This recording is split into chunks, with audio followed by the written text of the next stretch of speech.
Well, hello there, and welcome back to another episode of Oh So Curious. Well, actually, no, we're not doing Oh So Curious today. DCU Daily, but we do have the Oh So Curious logo up there because we are going to do the news. That's how we will start things off. Of course, my name is Daniel. If you are joining us for the first time, we are here 5 days a week, and all 5 of those days we talk about DC, but then sometimes we mix in a little bit of MCU. We talk about Star Wars, what is going on in the world of Hollywood. As you can see down below, what is going on in Hollywood today. We're going to get into that and so much more. But before we do that, let's hit that intro because we got to talk about so much news. That Daredevil trailer, oh my god. Let's get started. It doesn't seem to matter what I do. I'm always number two. All right, mister, I need to paint my abs on to get nominated. You don't see Robert Downey doing that. You're kidding. Robert You're Downey. kidding. I can't open the envelope without the... Warner Brothers is heading back into the Matrix with a new movie in the works. Wonder what other surprises are in store. I want to be Bruce Wayne. I like that. You're gonna love me. There's the shot right there. That. Okay, we don't need to see Right there. You look ridiculous.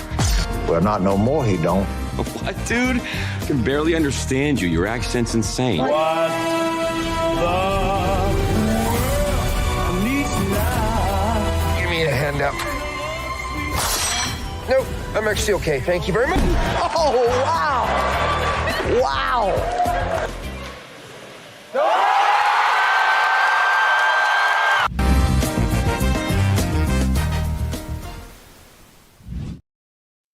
That's right. Keep Daredevil's name out of your effing mouth. That's what the fans were telling, Marvel for the longest time. And then they were like, you know what? We're gonna go back and start over, and we're gonna do this right. This is gonna be the same Daredevil that you got in the MCU. Well, not the MCU, but rather, the MCU adjacent Netflix series. Except now he's proper MCU Daredevil.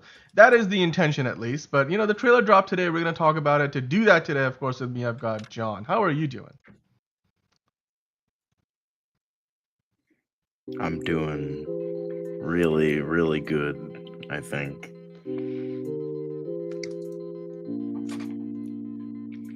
You gonna do that without me? Anyway, so I'm sorry, I'm not good at fuckboy shit. Not good at that. I'm doing okay. I'm doing okay. But I will say that I don't mind that now that I know Elite Easy is a woman, so that I will say that definitely helps matters. But not saying if you're a man and you like what I'm doing, then that's cool too. That's cool too. I got no problem with that.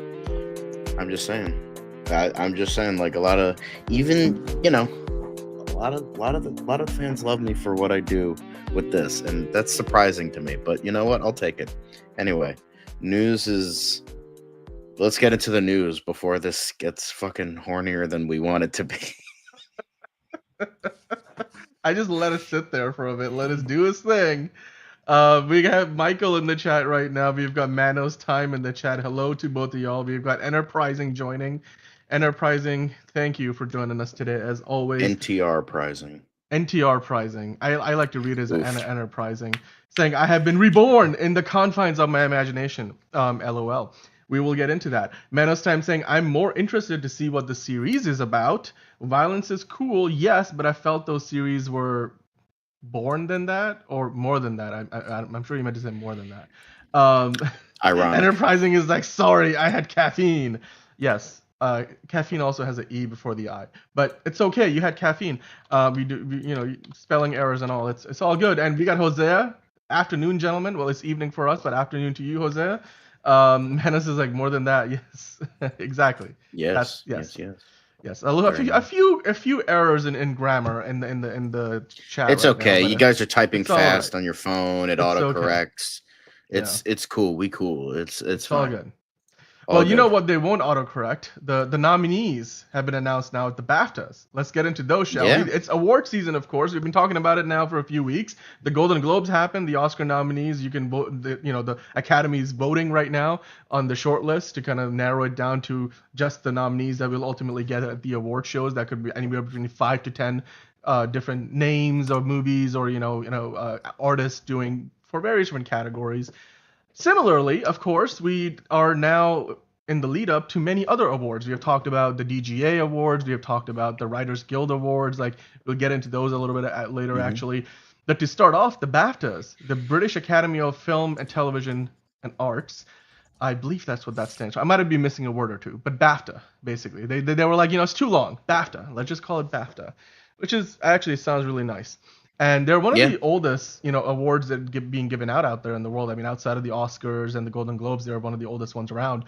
And they're also very prestigious because, of course, some of the best movies that we have ever, seen come from the UK star British actors. Now, with that said, they just announced their award nominations, and you could see there in the headline, Brutalist, Anora, Wicked, they're, of course, dominating as expected. There were a few surprises. Of course, the Brutalist got 9 nominations. Wicked and Anora both got 7 apiece. The Wild Robot picked up 3. Monkey Man even got nominated in one category. Very nice. So, you're looking at quite a few nominations. And it says here, Universal and its offshoot label, Focus Features, have amassed an astonishing 32 nominees in total, twice that of its nearest competitor, Netflix, which got 16, led by, of course, 11 from Emilia Perez. So, early on, you look at some of these numbers. I mean, this article in particular just kind of points out, where each of the different studios are at. Universal Pictures clearly leading the way with so many different things from this past year: Nosferatu, The Wild Robot, Wicked, Brutalist, Anora. Netflix has, of course, Emilia Perez. Wallace and Gromit, Vengeance Most Foul, picked up 3 nominees. Hell yeah, of course. Cheese, Gromit. I've been doing good, Michael, by the way. You asked how I was doing Beard Man. I'm now... Yeah. Yes. John is doing good. John is doing great. Good. Yes. It's just so funny to see like Emilia Perez like dominating while like everyone fucking hates the movie. It looks like a good movie to me. I don't mind. I mean, from everything I've seen. Like, okay, so it's just like it's a very controversial film right now. There are people that like it. Yeah, there are people that do. But like from the most I've seen is like it's like okay at best, but at worst is the most offensive thing to multiple different communities and cultures, and it's just it's awkward. It's gonna be interesting again how that gets addressed in the coming weeks when these awards start being given out. But of course, Dune Part 2 leading the way for Warner Brothers. Superman, the Christopher Reeve story, didn't get snubbed for the BAFTAs. We will talk about that a little bit more later when we get into the DC news. I'm happy the Substance got 5. 5. Because I'm surprised it's listed under movie. Mubi. It is. Yeah, it's a movie film. I didn't realize that was like a movie film. I thought it was like a studio film of some kind. Anyway. But yeah, hopefully, if the BAFTAs can recognize that maybe the Academy will recognize it, because like I don't think it will get nominated. I think it might get nominated for like some technical awards, like makeup and hairstyling, visual effects, that kind of thing. Maybe Demi Moore getting nominated, but I can't imagine it getting nominated for like the biggest ones. But outside of Moore, that is. I mean, it deserves it. It's a great, great fucking movie. But it's just like it might have like something to squeak by because it's like the message of what it's trying to say. But it's also a horror movie, and the award shows famously hate horror movies. So yeah, I think it's weird because it's like it's popular, but not in like a good way. Like I've seen just like the only reason it's popular is because people are talking about it because of how controversial it is. Like I personally haven't seen the movie, so I do not know. I haven't seen it either, so I can't judge it. I can't. I'm just judge it going when by I do what other watch people it, have said. It's one of those things where it's like, okay, so conservatives hate it for obvious reasons, but also at the same time, trans people are very offended over how it portrays trans people and how like it gets a lot of the research wrong. Like their portrayal is like, and the trans experience, they get it very, very wrong. Like a lot of things that would have taken like a 5-second Google search would have been like, you should know that. And it does not, it's not a good parallel or allegory for the trans experience. Mexicans are offended because they're like, okay, this just portrays all Mexicans as like violent cartel pieces of shit kind of thing. And then You have, and then like like I've heard some of the soundtrack. It's bad. Like I've like the songs are like horrible.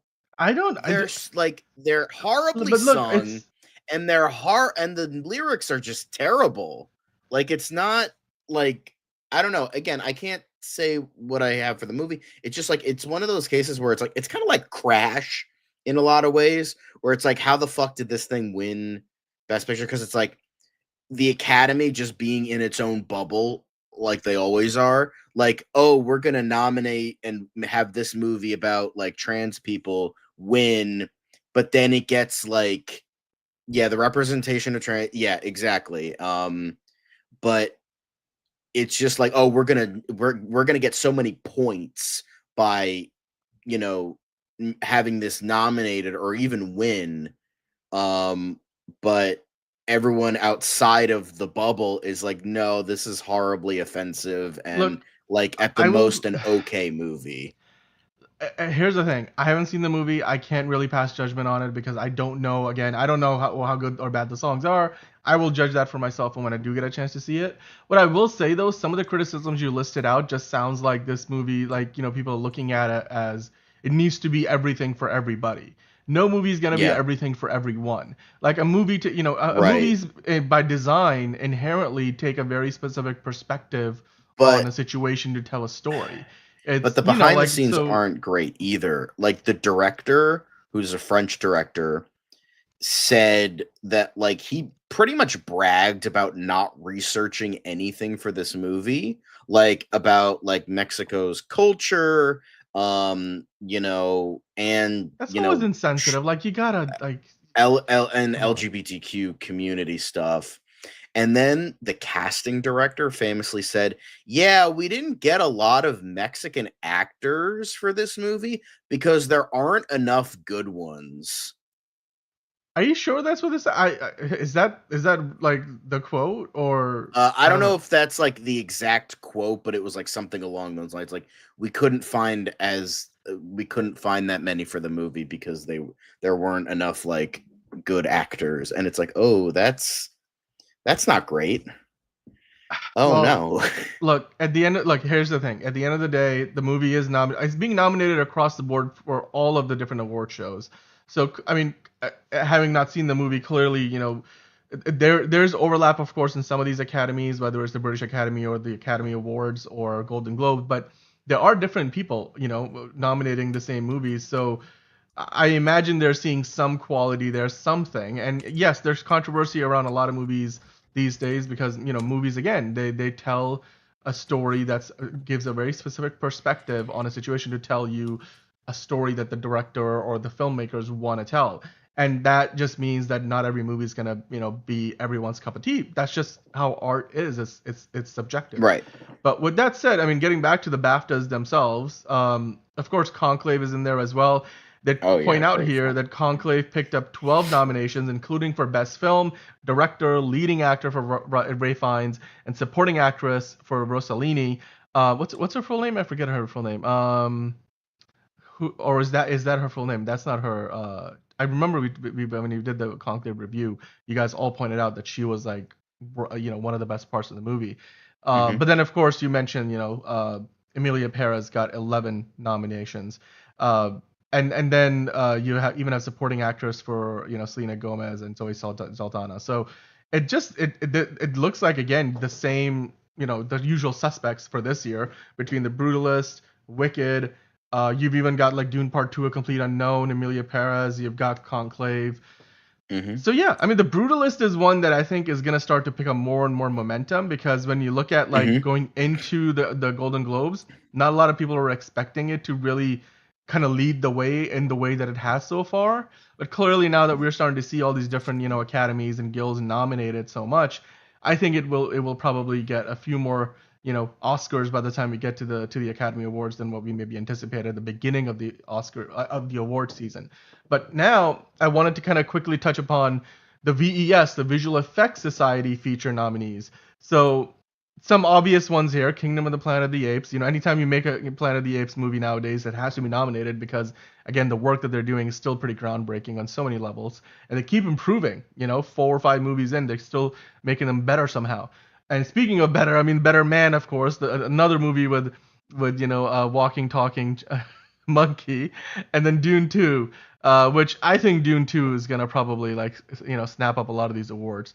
What do you think? Who do you think will be the favorite here? Because you also have like movies like Civil War, where they did so many scenes where they're again tying the dystopian imagery of a second American Civil War into real live action plate photography of the White House or like the Lincoln Memorial, and then there's a lot more VFX in there than people sometimes realize.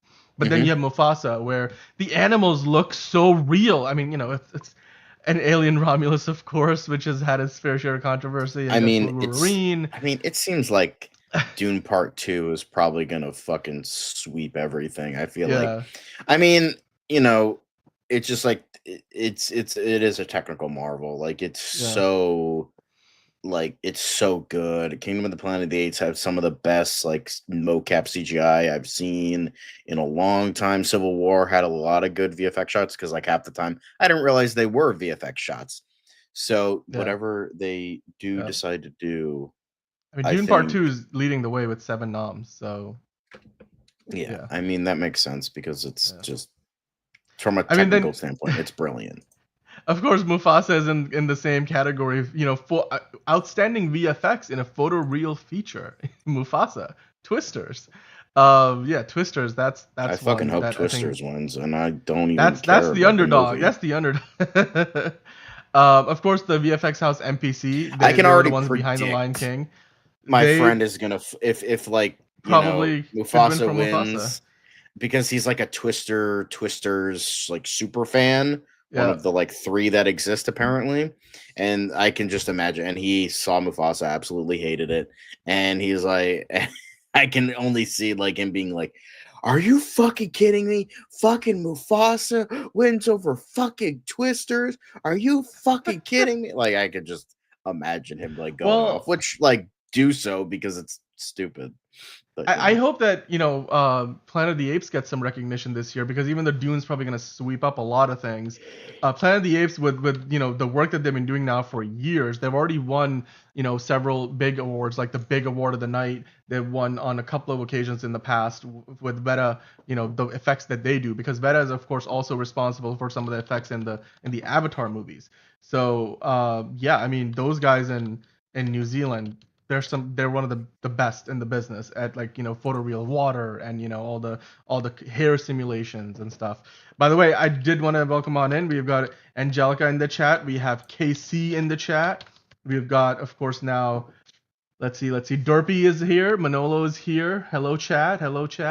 As a DC fan, Derpy says, I'm kind of tired of Marvel glazers over Daredevil.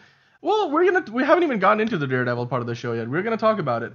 Angelica Kate saying, "Me too. I like the cinematographer of Supergirl." I think there's some excitement in the chat about the new movie that is starting to film. Manos Time saying, "The Civil War cinematographer is working on Supergirl right now, so I cannot wait." Yes, that is true. The same person who did the cinematography for the Civil War movie, I believe Rob Hardy, right? He's doing the cinematography for Supergirl. So yeah, I mean, he's in demand, and hopefully that means good things for the Supergirl movie. Casey saying, "These Hollywood people are so many words that will not fit in the comments, but the fact that you can literally Google something and learn in 5 seconds and they're too lazy for even that says a lot." Well, I think you were pointing out about what John was saying about Emilia Perez earlier. Yeah, lazy writing. There's no excuse for lazy writing. If you're gonna write about a subject matter that you're not an expert at, you should do your research, and then you should then go and consult some subject matter experts about it to make sure that you got it right. I've done that in the past when I've written stories where I'm not totally familiar with the subject matter. It's the least you can do. With that said, though, Antonio's in the chat now. Hello, Antonio. As always, we welcome you in, and thank you for joining us. Manos Time saying, "I have a question. When it comes to VFX, who should we thank/blame? Is it the cinematographer or the editing team? Because Henry Brown receives hate on X for The Flash, and it hurts Superman." You know what? That's a good question, John. I'll ask you that question first, and then I'll give my opinion on it, because I definitely have a few things to say to that. What do you think?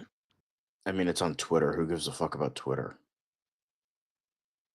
Like, oh my god, he's getting hate on Twitter. Twitter's like a fucking like Mad Max dystopia at this point. Who really gives a flying fuck what Twitter thinks? It's always cancerous takes after cancerous takes. Like, come on. I don't really give a fuck. So Casey's saying all the reboots, remakes, sequels, and adaptations. Where's the word girl movie? Okay, you're okay. I thought that was a serious comment. It wasn't. But okay, Manos, your question about who should we blame for the VFX. Well, let me kind of break it down real quick, right? At the end of the day, when it comes to a movie, the be all end all is the director, Justice for Batman, and maybe for Swamp Thing as well. We'll talk about that later. But at the end of the day, the be all end all in a movie, in a TV show, it's like the showrunner, right? The lead executive producer, or a lot of times we call them the showrunner. There might be more than one, but like it's rare. But like usually it's just one person. In the movie, it's the director. So ultimately, like yes, you will have VFX shots, but it's up to the director how you want to execute those. What those shots are going to be, how you're going to execute them. You have VFX supervisors. You have many of them usually for studio films. They'll have them on staff, and they'll then work on the movies, and then they'll the part of their jobs will be to go out and hire different studios like VFX houses like Veta, like WETA Veta, or Veta's based out of New Zealand, I believe. Then you have like ILM. Those are the big ones. There's hundreds more, MPC and so on and so forth. Double Negative, and there's many out there. I'm sure you've seen the credits and you'll recognize a few of the names. So their job is to then take like, okay, so we have 1,200 VFX shots in a movie. A studio can a VFX studio can bid on a certain amount of those shots. They're like, we're gonna do these shots for this much money, and then they get basically outsourced to those studios. So from a creative direction standpoint, however, it's all from the director. Like this is why, John, like we talk about like how Christopher Nolan likes to do things practically as much as possible in camera. And even if it's a special effect, that's not a visual effect in the sense that it's not a digital VFX, it's something you're doing with like pyrotechnics or something in camera. Even that sometimes, there's still production houses or VFX houses or SFX houses that do that are dedicated to that kind of work. And there's people who, their craft is just doing that. Like blood squibs and, explosions on set, fireballs, gunpowder explosions like Michael Bay loves. But the director decides how you do it. Like a key difference between the Michael Bay Transformer movies and any movie that Michael Bay didn't make, like there's been two of the recent Transformers movies Michael Bay didn't direct. And you could tell clearly in a lot of those movies the explosions were done differently, they look different. Michael Bay likes his gunpowder explosions, and there's a very particular look to those, and you'll recognize them every time. He does them in all of his movies. But then the other directors, they do them differently. Sometimes they're CGI, you can kind of tell. Sometimes they're done, without gunpowder, but different kinds of explosives. So the fireball looks different. Like it doesn't go up in these like high shoots of, fire into the air. Instead, it's more circular fireballs. It's done differently. Right. It looks different. That's a director's choice. So when it comes to like Andy Muschietti and the CGI of the Flash, he could have easily been the one to say, look, this isn't good enough. We're going to do things differently, or do this instead of that. I'm not satisfied with this. That is, at the end of the day, the director's job. That is part of their many jobs. Like they are the ones who all the different department heads, like the VFX team, the camera team, where the cinematographer is the lead, or the art, or the art department where the production designer is the lead. Like all of those things, all of those people, all those department heads report to the director, and the director makes the decision. Like famously, when James Wan was making the first Aquaman movie, DC gave him the freedom to kind of change up the look of the Atlanteans or the Lanteans from what we got in the Zack Snyder Justice League, or before that even in the BVS, because he wanted to do something that was more vibrant, something brighter. So when you look at the suits that they wear in the Aquaman movie, they look very different from what we got in the the Zack Snyder Justice League, what we got in the 2017 Justice League, and even like the little preview of Aquaman that we got in the Batman v Superman. So that was something where the director James Wan, he got permission from the studio to make the changes that he wanted to, and then at that point you can shoot what you want practically. You could shoot stuff digitally, you can do a mix of it, but at the end of the day, I think the buck stops with the director. That's the response. And yes, the studios will have a say. But for example, Denis Villeneuve, who has the clout like a Christopher Nolan, he gets to decide a lot of what he wants to do, and the studio says, okay, we'll do it that way. Unless there's like a big disparity between how a director wants to do it and what the budget that is availed to them is. Like if it's like, okay, you've got 50 million to do this, but the way you want to do it is going to cost 100 million. Let's maybe figure out a way to kind of like meet in the middle. Like, those conversations still happen, but still at the end of the day, I would say if you want to lay the blame at the feet of somebody, it has to be the director, because they're the ones who are responsible. So, but good question. I mean, like the VFX team, they're doing their job. The editing team doesn't really have anything to do with VFX for the most part. They just get the finished shots, and then they're just like putting the timeline together in whichever editing program they're using. And the cinematographer is partly responsible, especially for the shots when they need to do things in camera, or when they're doing, VFX plate photography, where you're essentially taking live action footage that will then be composited together with digital and CGI elements, or other, VFX sequences. So, like for example, you'll have one actor and two versions of them in the same shot. The cinematographer is responsible for filming it, but then the VFX team puts the pieces together later. But again, the cinematographer is taking his or her cues or their cues from the director. So it all comes back to the director at the end of the day. Sorry, long explanation, but that's pretty much. I think that's a good explanation. I pretty much agree with everything you said. So Yeah.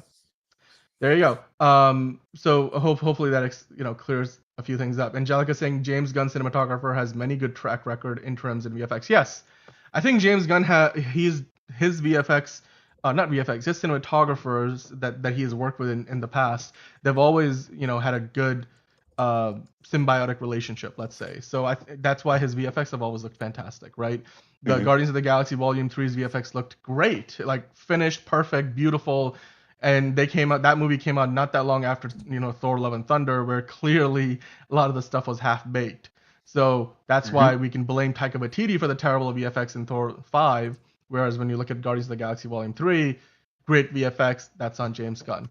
And good leadership on his part as a director. Now, with that said, John, we're going to talk about Daredevil. Yesterday we were saying today at 10 a.m. the trailer was going to drop. And guess what? Yes. 12 hours ago, the trailer did drop. And here we are now. The trailer is out. Daredevil is born again. And as it says right there, I was raised to believe in grace. But I was also raised to believe in retribution. And yeah, there's quite a bit of that being doled out in this trailer.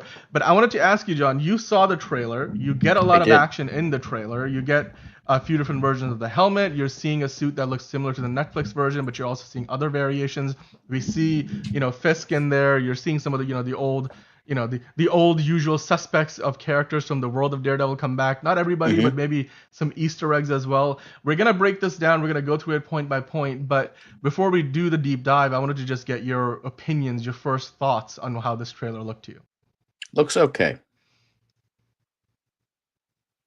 Pretty much it. Looks okay. The most I could say about it is like it looks okay. The fight scenes look like dog shit. But outside of that, it looks really. You think so? Okay. Yeah. Okay.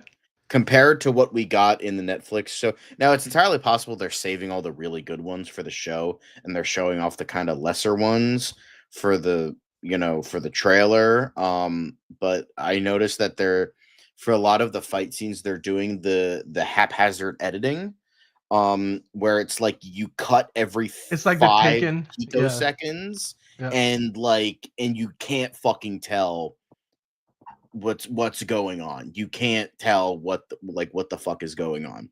Yep. So that's the thing I really didn't like, especially when ignoring the hallway scenes, which were always the best things of every Daredevil season, but like the big oneers that they would do. Yeah, they outside of those, Daredevil had some amazing fight sequences, and this is kind of looking like this looks worse than Iron Fist, because I mean, you think so? Like that's and that seems like an I think exaggeration, and I liked Iron Fist. Like I watched the first season, I really liked it. Never got a chance to watch season 2, but I actually liked season 1 of Iron Fist. Like I can understand why people hate the fight scenes, and I can get the and I can get like the annoyances in regards to that, but like I liked that show, and that's saying something. So when I say this looks like the fight scenes don't look good, it's saying a lot. So yeah, it's but outside of the not very well shot fight scenes and edited fight scenes, I think it overall looks okay. Like it looks okay. All Like right. my expectations are in fucking the 10th circle of hell at this point. Like I don't expect this to be a good show at all. So if my friend says it's good, I'll watch it, and if it's like more than halfway decent, I'll be like, okay, congrats. Dude, I like the You first didn't Echo trailer, totally fuck this Enterprising. up. That's I like the first Echo trailer. If that's a good comparison, Enterprising, then to me that's a compliment for me. I'm like, okay. Now I didn't see the show because I haven't had a chance to check it out, but that trailer was really good. I enjoyed I remember we talked about it on the show actually when that came out. But I figured Drawing clearly agrees with you. It's like worse than Iron Fist, you capping. Nah, bro. It's better than that. I mean, let us know in the chat, guys. What did you think about it? Manos Time saying I agree with John, especially when the marketing is this will be more violent than the past. Nothing or not much about the story though. That's so weird. Well, I mean, this trailer, I don't know if it's meant to be like a teaser trailer where they don't really give away much of the story. Although they do hint at it because of as it says here in this post, they kind of pointed out that it looks to be adapting Daredevil Born Again is adapting Chip Zdarsky's Daredevil run where Yep. Daredevil accidentally basically kills a man and then has to deal with the consequences, the guilt, the ramifications that follow with that. And in the trailer, you see, the line was crossed is mentioned. I mean, he's shown like carrying this person. There's this like unmitigated rage. You can see here, why did you stop being a vigilante? And he's like, a line was crossed. So he's almost like moved on. And there's some really cool artwork. Of course, there's some of the that very much looks like CGI, but it also looks like the budget for the show is definitely higher than what we got for the Netflix equivalent. So certainly they've infused more cash into this. This is meant to be a show on a larger scale perhaps than what we got at Netflix. But one of the Easter eggs here looks to be maybe Luke Cage is coming back. Indeed, of course you have Fisk's face everywhere on Times Square. Clearly, Rogers the Musical is still playing on Broadway. But then we see this thing. It says Harlem's Paradise is the place where hip hop, funk, jazz, and rock and roll all come back to the mothership. It's a party, y'all.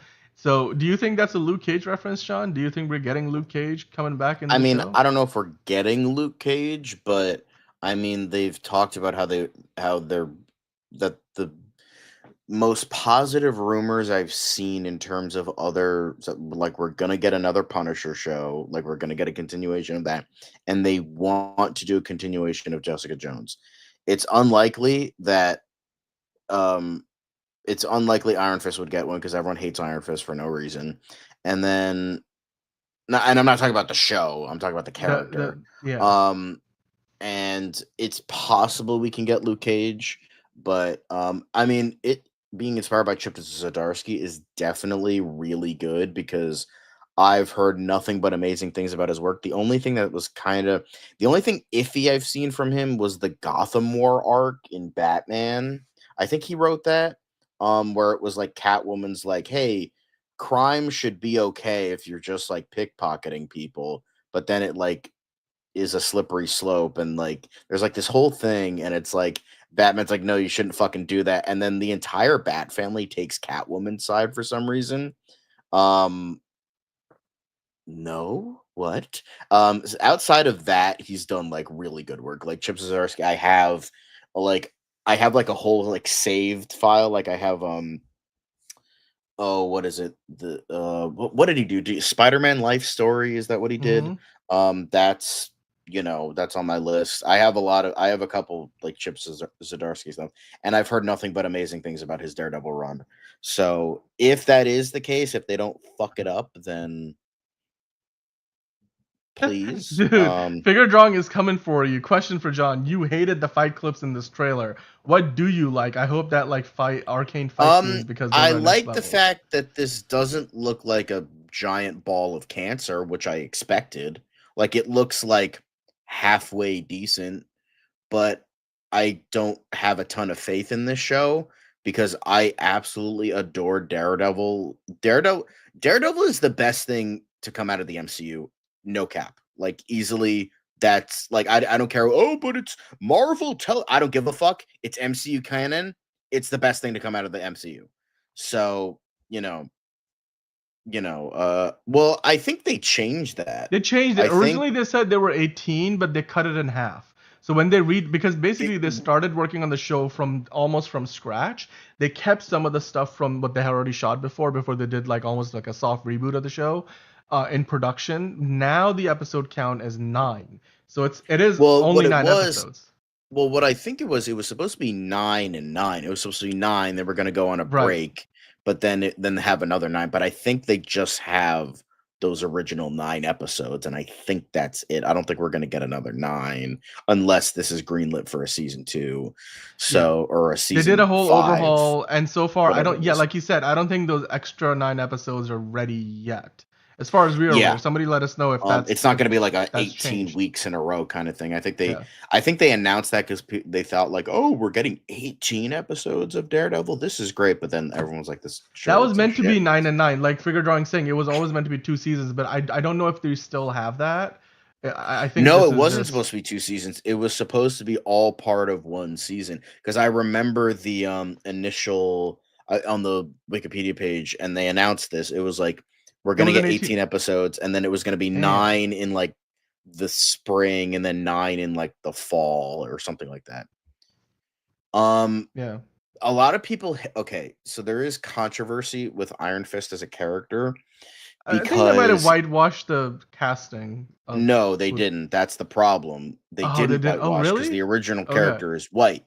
So the reason people hate the fact that he's white is because he knows he's a martial artist. Because as we all know, no martial artist can be any other ethnicity except for Asian, as we all know. Just fucking ignore like Chuck Norris and shit like that. Like, okay. But so here's the thing. The original character is white. People were, up in arms like, oh, the character is not Asian, even though the character they have is Danny Rand, who is a white guy. And people were pissed that he wasn't, that a white character was white. And the whole basis of the character was the fact that it was like the whole thing was like a commentary on that fact that he was white. Because like the whole thing was like, he was like I wouldn't say spoiled, but he was like a rich kid. He got everything handed on a silver platter, and then he gets sent to the plane crashes. He gets, into the fucking other world. I forget what it was called, but like in the mountains of Tibet, and they go into like the secret place where it's like covered with magic and shit like that. And then the tables were turned. He became the minority. He was the outcast, the loser, the outsider that a lot of minorities, like mainly, Black, Asian, Hispanic, go through in a white majority society. So that's what he was experiencing. And so he realized that like he can't get everything on a silver platter. He actually has to work hard, like, all like other minorities do in a white majority society. And the thing is, he got where he was. He became the Iron Fist, not because it was given to him because of his race. He actually went and became the best and actually earned it.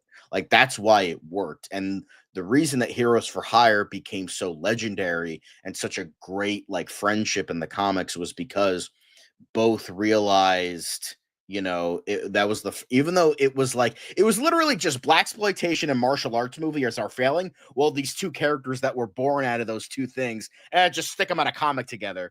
And then ironically, it became like this legendary friendship because they both realized like their experiences and cultures of each, and like learned from one another and became better for it. And that's what's so powerful. So like when everyone says like, oh, you could just like race swap any character. Well, the whole reason why I know nobody's gonna like agree with this, but like the whole reason that Iron Fist is white is very important and integral to that character. Now I know there's been multiple Iron Fists. I believe the current Iron Fist in the comics right now is Asian because there was backlash and like, okay, we got to make an Asian Iron Fist now. So they just invented a new character. They made another one because there's been multiple. So I forget what his name is, but yeah, they did that. So, and it just like, it annoys me with Iron Fist because I've read some of his stuff. It's really great. And it just annoys me that it's like, this character needs to be Asian because he's the martial artist. First of all, you're stereotyping. And second, it's actually very important to his character that he is white. So, because like he actually learned to like, oh, I can't get everything because of my race. So that's what makes that important. And I always like to mention that because I just want people to be aware of what that character is. And Iron Fist is definitely a very interesting character. Now, in terms of the show, I get why the guy they got was not very good. I forget his name. I do forget his name, but I think he's Finn Jones. Finn Jones. He's a good actor. But they should have gotten an actual guy who can fight.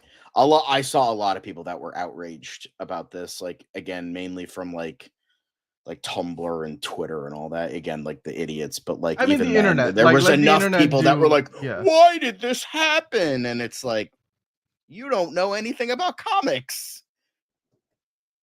Well, look, I mean, by the way, hello Lenny in the chat as well. I will say though, the original version of the character, the way you described that story, I think that's like pretty unique and interesting to me, at least. Like, I would like to see that because again, it's like tables are turned. How do you deal with that? How do you make that work?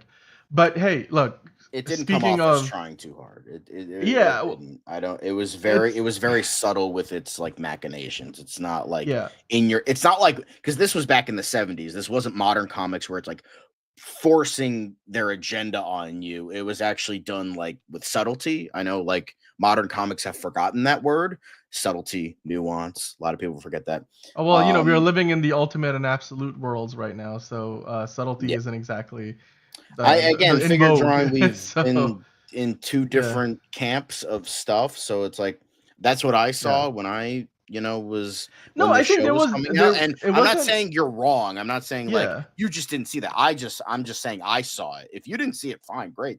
I remember at the time there was I don't know if I would call it outrage. I would definitely call it like people weren't the biggest fans of that particular iteration of Iron Fist. It got better, like you said, over time.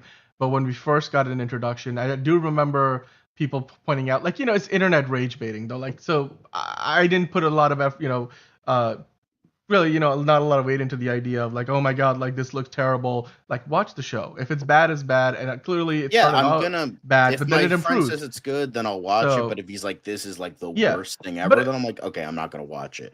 But like, I want to be proven wrong. That's the thing with Daredevil. I want to be proven wrong. I want this to be on Netflix Daredevil levels. I want it to be, and it looks like okay, it looks promising, but like it's just like for right now I just can't think of it. Like I can't imagine this because it's just like I have so little trust in Disney at this point that I just like I can't. But if my friend says it's good, then I'll watch it, and if it's good, I will speak praises to the high heavens. Yeah, and I'm sure, and we'll probably get into it. We'll see if you want to even do weekly reviews. We have done that before for House of the Dragon. We did it for the first season of Rings of Power. But look, here in the show, of course, Vincent D'Onofrio is coming back. You can see that he looks different. He's running for office. Has he cleaned up his act? Is he a good person now? Or is he still very duplicitous? We'll get to see. But as far as what D'Onofrio said about the show, he said anything on our show is 9 out of 10 times leading to something that's even bigger and crazier. For Fisk, this journey is a path to more control. And of course, he's running for office. I'm sure that's going to lead to a lot of political commentary. But at the same time, hopefully, a new dimension to the conflict between Matt Murdock and you know, Wilson Fisk. I just hope it like gives us a reason, like with Kingpin coming back. Don't get me wrong, Vincent D'Onofrio's great, Kingpin's great, but it's like he's kind of becoming Lex Luthor a little bit. Oh, that article's not there. So I just, you know, like where they just kind of keep using him over and over again. So, you know, I understand that the one season they didn't have him as the villain was the weakest season, but even then I still, you know, I hope, you know, they do like another layer of depth, you know. Yeah, the Watcher saying the MCU has got Daredevil, Gunn and DC have Huntress. Oh man, I mean, look, certainly the street level, you know, characters in both universes are probably going to add a lot of dimension to the stories that they're trying to tell. Figure Drawing saying you lack faith in Disney. Did you like Guardians 3, Werewolf by Night, Deadpool 3, Doctor Strange 2, Spider-Man movies, any of those? They've nuked the entirety of the Star Wars franchise. So like there's that, and like the vast majority of Marvel movies. Now, out of the ones I've seen, Guardians 3 was okay, but the weakest of the three. Werewolf by Night, I never saw it. Deadpool 3, I never saw it. Doctor Strange 2, as I've said this many times before, when it's being a Sam Raimi movie, it's good. When it's being a Marvel movie, it fucking sucks. So it's like, if you just let Sam Raimi do what he wanted to do, it would have been a good movie. But they had to shove their like Marvel like crap in there with the whole Illuminati bullshit. So that part was fucking stupid. No Way Home was good. The other two can suck my dick. But in terms of Wilson Fisk or Lex Luthor's winning easily. Yeah, it's in my opinion, that's not even close. I think those guys are on different levels. Yeah, I liked that too. And Defenders, that was good because it's like Luke Cage was more of like this powerhouse brawler, and then Danny was like martial artist, like sleek, quick reflexes kind of thing, like a martial artist. So you know. Yeah, and you know what? Vincent D'Onofrio has already been in the MCU for a while. Obviously, he was in the Hawkeye show. He was also in the Echo show, where Nelson said, you know, his bad side was a bit suppressed. I haven't seen the show yet, so I don't know did how anybody exactly watch he was Echo? portrayed there. It was on Hulu. I'm like, the fact that they dropped it on Hulu was probably just not the best idea, because again, like, why do you, like, no other MCU show drops on Hulu. It didn't make any sense. It almost felt like they wanted to kind of push it off to the side. But yeah, well, hey, let's talk about you know, a little more of what we saw in the trailer. So of course we're getting Wilson Fisk. He looks different. He looks interesting. I like that they're trying something different with him that we haven't seen before in the previous seasons of the show. Even though this show is being treated as its own thing, it's obviously a continuation of the Daredevil that we saw on Netflix. Yep. But hey, which it wasn't originally going to be. Yeah. I know, but that was the whole creative overhaul, and now we have, I mean, even though we have fewer episodes, we have a show that, you know, advances and addresses, acknowledges and pays tribute to, and is a consequence of the shows that came before it, which all are now in the Disney Plus library. So even though at the time they were on Netflix, they are owned by Disney, they are part of the MCU proper now, which I appreciate. It all of a sudden adds a lot of, you know, extra oomph to the narrative of the MCU on the street level of at least New York City. So you see here in the image, we saw there was a shot in the trailer where you see all these different, you know, 5 helmets that he had. All 5 of which, of course, are in reference to many different, you know, iconic comic book runs of Daredevil. I think the one in the middle is the one that we should probably most closely aligns to the one that we saw in She-Hulk. But obviously, he's got, like, you know, 4 others, including the one on the right. I will say the one major thing I loved about this shot, and somebody pointed it out, and I'm like, I didn't realize that, but that's actually really almost funny. Like Batman. It's like kind of like a Batman thing, but it's like it's all different colors. It's like, oh, look how cool this is. You do realize he's blind and can't see the colors, so I don't know how he's gonna like pick one properly. I mean, clearly he goes to that, you know, superhero costume design house that they I'm like just saying, I think design. that's funny. So I think that's it is funny. I mean, there is a bit of a gap in logic there. I hear you. I like, you know, I like a lot of the masks here. I believe the one on the far right was the season 2 mask. The one on then the other red one was the season 3 mask. His animated armor. Okay. And then obviously the yellow gold one, it was like his original suit. And then the black one, I don't know the middle one from the comics, but the all black one, that's from Shadowlands, I believe. if I remember correctly. But somebody, if I'm wrong, please shout it out in the chat. But yeah. Yeah. I mean, Okay. it's too late for them to take notes for Superman now because the movie's already done and in the bag. But I do think there might be similarities in terms of how Lex Luthor, plots against Superman in the movie, as and compared to how we see Daredevil and Fisk relationship. Even though it's not the same thing, I kind of see what you mean. They're enterprising. KC, I mean, Yes. it would be very difficult to do Helena Wayne as Huntress because that's an Elseworld story of like Batman and Selena Kyle doing the deed and having Helena Wayne. So I don't know how that's gonna work. So Helena Bertinelli is the most likely candidate. Yeah. Yep. Figure drawing saying John seems like a Marvel hater. LOL. Otherwise, he would have seen Daredevil or Deadpool 3 and Wolverine and Werewolf by Night. Didn't you see Werewolf by Night, John? I thought you saw it. I've seen bits and pieces. It's one of those things where I'm like, I should watch that because I know I would like it a lot, but it's just like I just haven't gotten to it because that was before Thor shit and blunder. So I'm like, okay, I'll give it a chance. Like I thought it was okay. Like just because I don't think it's the greatest thing since sliced bread. Okay was way more than I expected it to be. I'm just gonna say that. Like I expected it to be total shit, but this is good. I expected John to say a lot worse about it than he actually is. But hey, one little key piece of art direction. That's what I'm saying. Thor shit and blunder, which is what I like to call it, is like what made me stop watching Marvel. Like the movie was so bad, it made me not want to watch Marvel things anymore. I've given some few exceptions, like Guardians 3 and anything Spider-Man related. I'm gonna be watching Your Friendly Neighborhood Spider-Man, even though everyone hates that.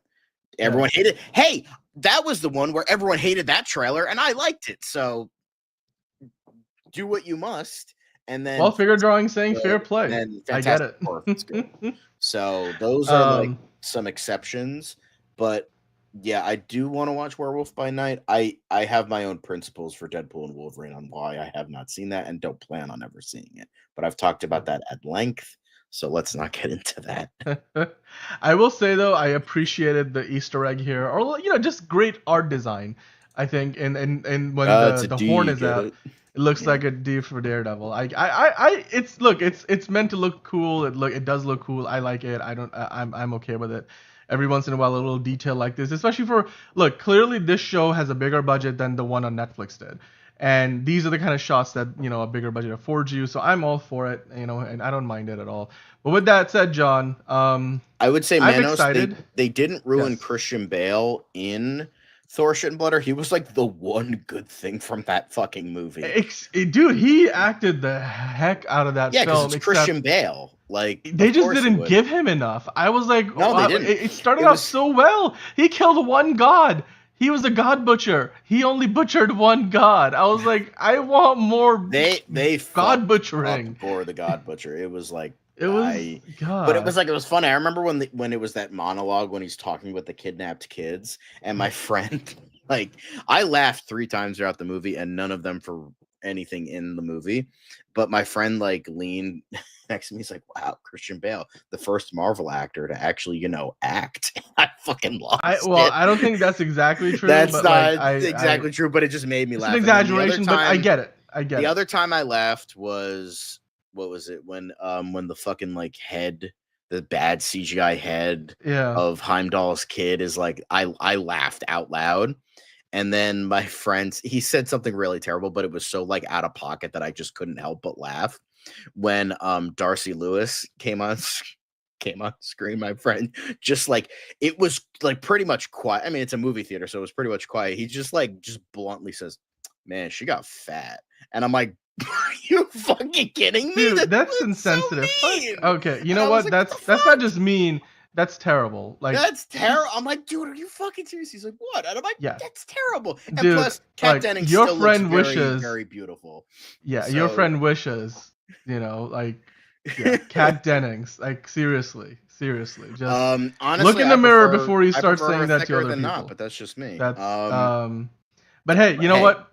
it's time to move on from the news and get into the quick hits. So we're gonna hit that bossa nova elevator music, and we're gonna get into the quick hits. All right, so let's do this. Filming in LA in 2024 was the lowest it's been in 3 decades. John, are you surprised by this? This was something in IndieWire. As a result of, I don't know, like strikes and everything, just the cost of filming in LA has gone up. Does it surprise you that, except for COVID, obviously. Right. That's not surprising at all. No. And I don't think they're just, when I first read the headline, I was like, oh, it's because of the fires, right? And then I'm like, oh no, they're just talking about it in general. Yeah, that's like everyone's moving to like Texas, Nevada, Georgia. Like I've seen, those are like the Canada. Although people have been filming in Canada for years, but because it's just way too fucking expensive now. Like it's not just expensive. There's just so much else going on. I mean, LA, it's almost a distraction. I know the permitting process is also pretty comprehensive. I mean, it's complex, it's comprehensive. It's a lot of studios don't shoot their movies in LA anymore. If they do, they're shooting them on their lot. Some movies you have to shoot in LA because like it's meant to look like LA. None of that was filmed in LA except for those like pickup shots. A little bit at the end, yes. But it was mainly like Ohio. It was in Georgia. It was like Norway. I think like Norway, obviously, and then like Supergirl. That's going to be filming in, and that's going to be filming in mainly England. So England's another one, because they have those like a lot of big studios. Leavesden Studios. Leavesden Studios. I forget the ones that Disney operates. There's like another very iconic. The 007 Eon Studios. Those are huge. Pinewood and all that shit. Pinewood, those are big. Yep. But yeah, just like it's so funny because literally Hollywood was built on like the idea of like the indie filmmakers who couldn't afford New York, and like because I believe Thomas Edison, like early, because he was like the heavy perpetrator of like motion camera stuff. And he was like there was like it was just too expensive. There was too many laws. So like Hollywood was built on like these like filmmakers who wanted to like who had a passion for filmmaking, and like now it's like become like this gross industry that is now failing. It's you know what? Hopefully things pick up in the future because whether there's permitting or in general. But yes. I think it includes not just the lots, but also in general filming around LA. They have like a designated region where it's cheaper to film and get easier to get permits. But there's just a lot. I mean, there's still a lot of reality TV shows. There's a lot of late night stuff, sitcoms and stuff that shoot on studios backlots. But as far as filming across LA, the numbers are down. But getting into the next topic on Quickest, the Severance cast, of course, in anticipation for the premiere of season 2, which I believe is in only 2 days from now, from when we are doing this live. At least if you're watching us after we are live, then you might have already seen the first episode. But today the Severance cast appeared at this pop-up in New York City, and Ben Stiller posted about it. Of course, he's one of the producers on the show. You see there the cast of the show. They're just gonna enter this glass box, almost as if they're at work, so like they leave their outside memories behind, and it's just it's perfect, like great media opportunity to watch, a lot of good PR. But Severance, don't watch the show, so I can't comment on it, but this is cool. I do. I love it. Adam Scott is fantastic in it. I mean, I love the whole cast. Patricia Arquette, you've got redemption after Madam Web. The season 1 finale was amazing. I'm just like, I know I need to save a few episodes because I'm gonna want to binge this thing. So I may be sitting on this for a week or two, but it does premiere Bob later and Weave this week. Spoilers, my guy. Yeah, I'll do my best. But TikTok, of course, is planning on shutting down on the 19th. That's coming up in a few days. And that is, of course, only in the U.S. because of the laws that were passed recently. There's a ban now on TikTok that will be in force starting January 19th. So TikTok will simply shut down in the U.S. A few more details about what will happen is that the app won't even work even if you have it on your phone. So you'll be able to open up the app, but then it's going to redirect you to a website that's going to give you details about the ban, but that's about it. You won't be able to log in. You won't be able to do anything. As far as people, for us in the US, TikTok is going to go away on the 19th, and that seems to be the way things are going. Good. And we're not going to have TikTok. No more brain rot. Get the fuck out of here. But hey, you know what? Earlier in the week, I believe we talked about how, even last week, that the Avengers Doomsday script is not done yet. And the movie is only like 14 months away from coming out, from its current release date. And delay it. Yeah, once I saw this, I'm like, they're delaying this shit. They gotta fucking delay this. Yeah, like the Russo brothers, like this post here. I mean, they're saying how the Russo brothers scrapped Michael Waldron's script. Michael Waldron was the one working on the Avengers 5, which now is Avengers Doomsday. At the time, it was called. It was just known as Avengers 5. I don't think it had because it was supposed to be Kang Dynasty. Or it was Kang. You're right. It was Kang Dynasty. I mean, it makes sense that they got rid of the script, because how can you take the script for Kang Dynasty and turn it into a Doomsday script unless you literally swap out the characters? I feel like they probably wanted to, especially having RDJ be Doomsday, really make the story maximize the opportunities of having RDJ be Doomsday. Plus, also, Doomsday is a very different character from Kang. So, having said that, of course, this makes me wonder, like, that since they're rewriting from scratch, and we know the script isn't done yet, and we're getting closer and closer by the day to when the movie's supposed to come out. Do you think like they're gonna actually delay the release date, or do you feel like they're just gonna have to work with the time they have? It just doesn't work. But hey, remember they started filming for Fantastic Four like less than a year when that was supposed to come out. So unless they can like get this thing, the production started by at least May, that like Marvel being the assembly line they'll probably be able to crank it out in a year. So it's like, okay, we'll see how that goes. As long as it's a good movie, man. I'm like, what I'm worried about is like this is gonna be an Avengers movie that just doesn't feel like it's on the same scale as what Infinity War was, you know, like that would be the equivalent, because it's meant to be the movie before the Avengers movie that caps it all with Endgame. So you would expect this would be compared to at least Age of Ultron, as well as, of course, you know, Infinity War, which they were great movies. But hey, we'll see. We shall see. The fact that they're starting over, the script is taking more time.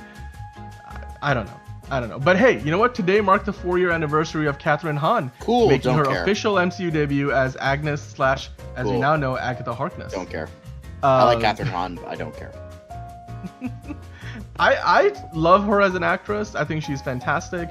I enjoyed her role in WandaVision, but I think when we got to the point that, you know, oh, she's Agatha Harkness, it was Agatha all along and all that jazz, I think they pushed it a little too far for my taste. But a lot of people like the show that she had. You know, Agatha. What was it? Something Into Darkness, or No, it was Agatha All Along. It was Agatha All Along. The title like 700 times. How so? Okay. No, but it was Agatha All Along.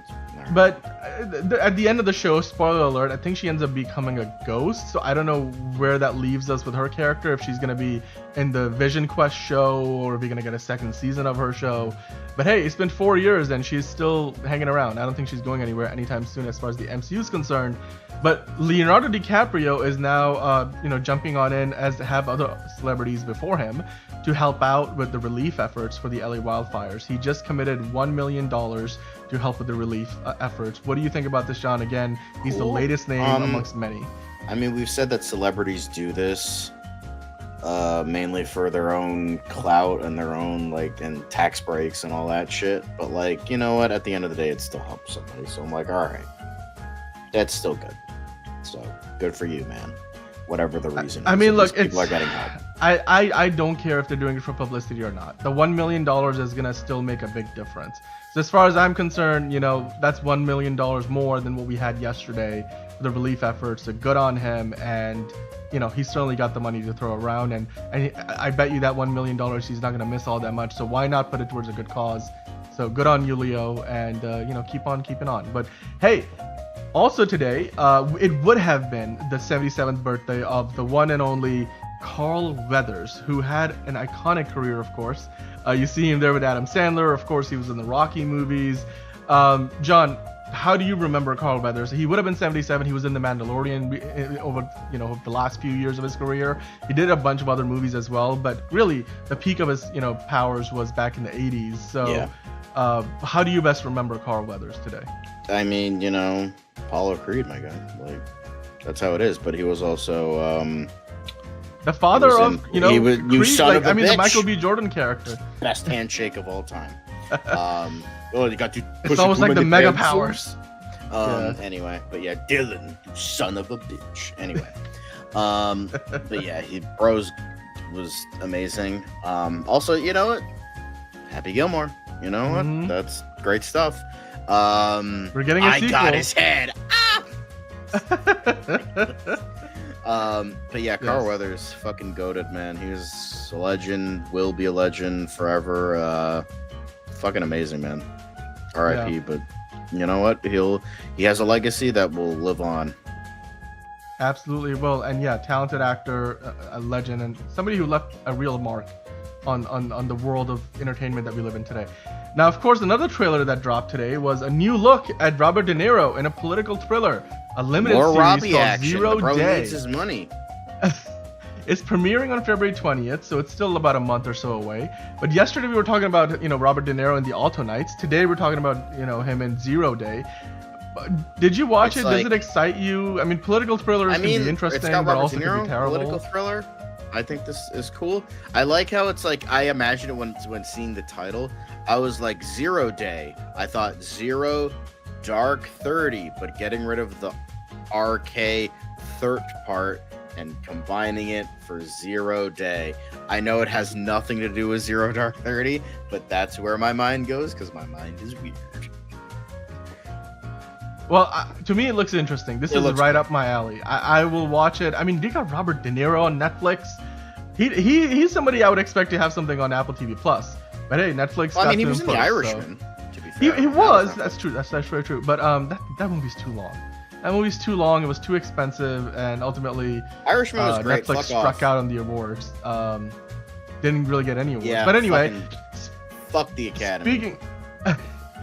Speaking of the awards, the first Avatar was a best film nominee. In fact, I think the second one was too. At the and Academy then James Awards, Cameron lost to his ex-wife. That well, was the year. Hurt Locker was a great movie. She won for Hurt Locker, so yeah, The Hurt Locker was a great movie. That was a breakout role for Jeremy Renner. I mean, that was a big his one for first Anthony big Mackie too. I think it was absolutely, and look where they are today. But hey, we have a new look from Empire at the third Avatar movie, Avatar: Fire and Ash. Comes out December 19th, which means that it's now, as of now, it's a little over 11 months away. But look at the artwork, man. I mean, again, newer creatures, different. Yeah, ripping off. Race of Avatar: The Na'vis. Last Airbender again. Oh, we're doing the air tribe as nomads. It's like, cool, we've seen this before. Oh, we're gonna do a fire tribe after we're doing the water tribe, and it's like Fire and Ash. All right, great, Jim. Like, did you just start rewatching Avatar: The Last Airbender for these fucking sequels? Like, hello. I wonder who the Aang of this universe is. It's Sigourney Weaver. Jake? She's like Jesus. She's the chosen one because she could speak to the fucking like the trees creatures and whatever. Yeah. Like, it's fucking ridiculous. I mean, look, this is the thing though. These Sigourney movies Weaver as a teenager. Totally great idea, James. Totally great idea. By the way, we have Steven Ortega in the chat. Hello, Steven. Thanks for joining in, and hope you're enjoying the show. Huh? Oh, where's? Never mind. I got it. I got it. Let's move on. Bad joke. Look, the visuals here, like, to me, this is concept art, right? Like, this is clearly concept art for the movie. But James Cameron is going to realize this in the grandest of senses, because even these shots look. Yeah, this is going to get another billion. Throw them on a big movie screen. You go see this in IMAX. It's going to look freaking amazing. You put on 3D glasses. That I didn't get to see Way of Water in IMAX because that was like, I mean, it's not a great movie, but like, it would have been so much better in IMAX. Honestly, but the fucking IMAX fucking projector broke on the one showtime I was going to. I was so pissed. I've had that happen in one of the Dolby shows I went to. But you know what excites me the most? Nobody does 3D as well as James Cameron. He in fact he perfected the 3D at the movies technology. Mm-hmm. And then in between the first and two Avatar movies, 3D came and went because studios made it a gimmick, and all of a sudden, we got some really terrible 3D movies. But then when Avatar 2 came out, Avatar: The Way of Water, I was like, this is the most seamless 3D I have ever seen. It's amazing. I love it. And it was not straining on the eyes. The visuals were fantastic. The story was simple, but look, people don't mind. You know, they're going there for like the visual spectacle, and the story wasn't bad.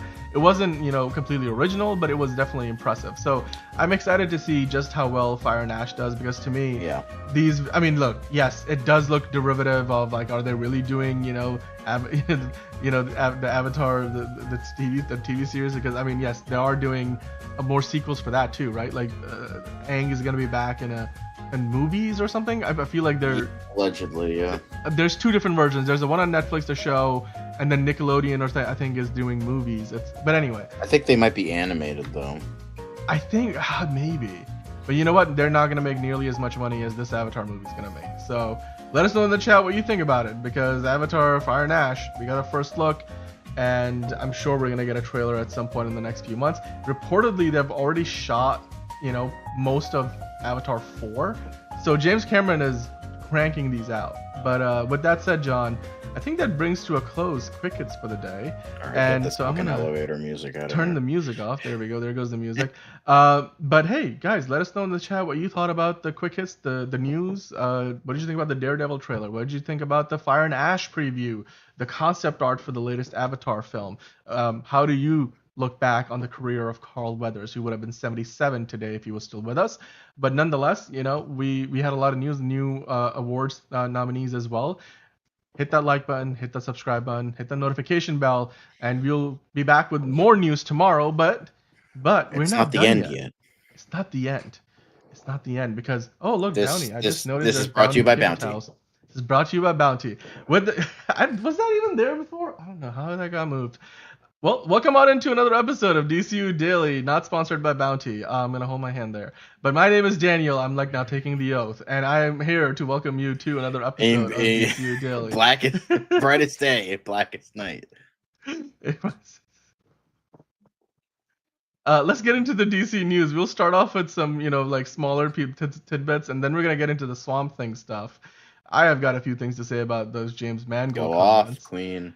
But dude, Superman the Christopher Reeve story. Earlier in the news, we talked about how it didn't get snubbed at the BAFTAs, because it did get snubbed for not even the nominees, but the shortlist for Best Documentary with the Academy Awards. But the BAFTAs, the British Academy, they have it nominated in the Best Documentary category. Are you surprised in light of what we saw with the Academy Awards, or do you think this is just, you know, much deserved and you know, finally it's getting the props that it should?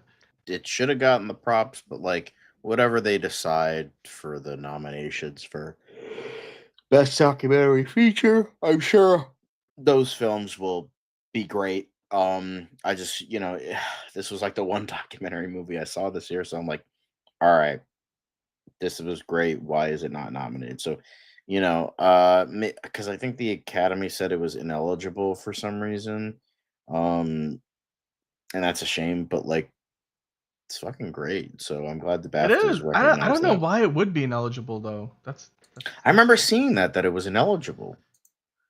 Was that not the case? Was it? I don't remember that, John. I mean, it's possible. I'm not gonna say no to that. I just don't remember seeing it. And even if it was, I don't remember the reason why, or I can't think of a reason why it would be. Yeah. Yes, we are talking about. Well, here we are, Steven. We are talking about DC news. So thanks for sticking around. You know, just a little bit of patience. And Mano's saying Avatar is copying Avatar. Nelson suggesting James Cameron should direct an Aquaman for the DCU. Well, maybe he'll be done with the franchise. With Get the Avatar Adrian franchise. Grenier to fucking play Aquaman.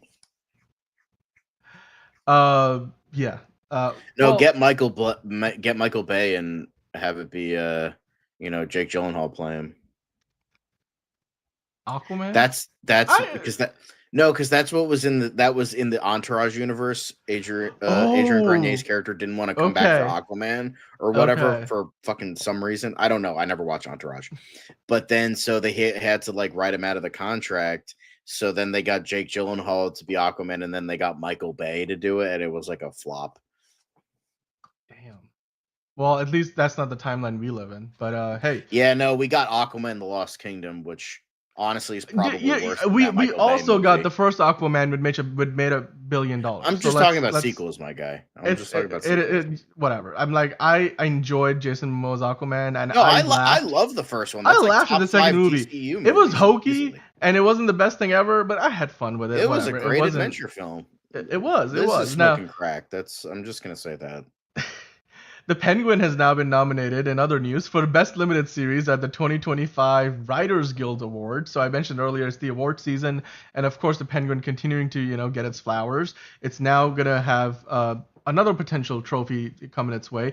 It's not won it yet, but it is nominated at the WGA Awards for the Best Limited Series, the same category in which it was nominated at the Golden Globes. It did end up not winning. However, Colin Farrell won for Best Actor in a limited series. So, John, do you think this will actually win at the WGA? Because again, the focus of the WGA, it's the Writers Guild, is on the writing of the show. And I feel like as far as how well written it was, I think on that front, better than True Detective Night Country, which won the Best Limited Series at Golden Globes, I think it's definitely better than pretty much any other limited series I saw last year. So I hope that it wins this category. I don't see how it won't. Yeah, and again, they're still keeping it a limited series, so that goes to show us that maybe we aren't getting a season 2. Whatever that we get from the Penguin down the road might be just something completely different. Like they'll just call it something else. So, but hey, you know what? Another award that the Penguin is nominated for. We hope that it wins. And then here's your boy, Tom King, sharing yet another, because we talked about some artwork that he shared yesterday. Yeah, sharing the artwork parts of his books, because that's the only good part of unauthorized sneak books. peek. The next Wonder Woman comic book. I mean, to me, this looks fantastic. It looks great to me. The artwork looks amazing. This is essential Wonder Woman. What are your thoughts? I mean, the artwork looks fantastic. I don't know about the story. Great artwork. I haven't read the comic book. I don't know about the writing, but the artwork looks good. You. I want you to fight for justice, as Ron would say.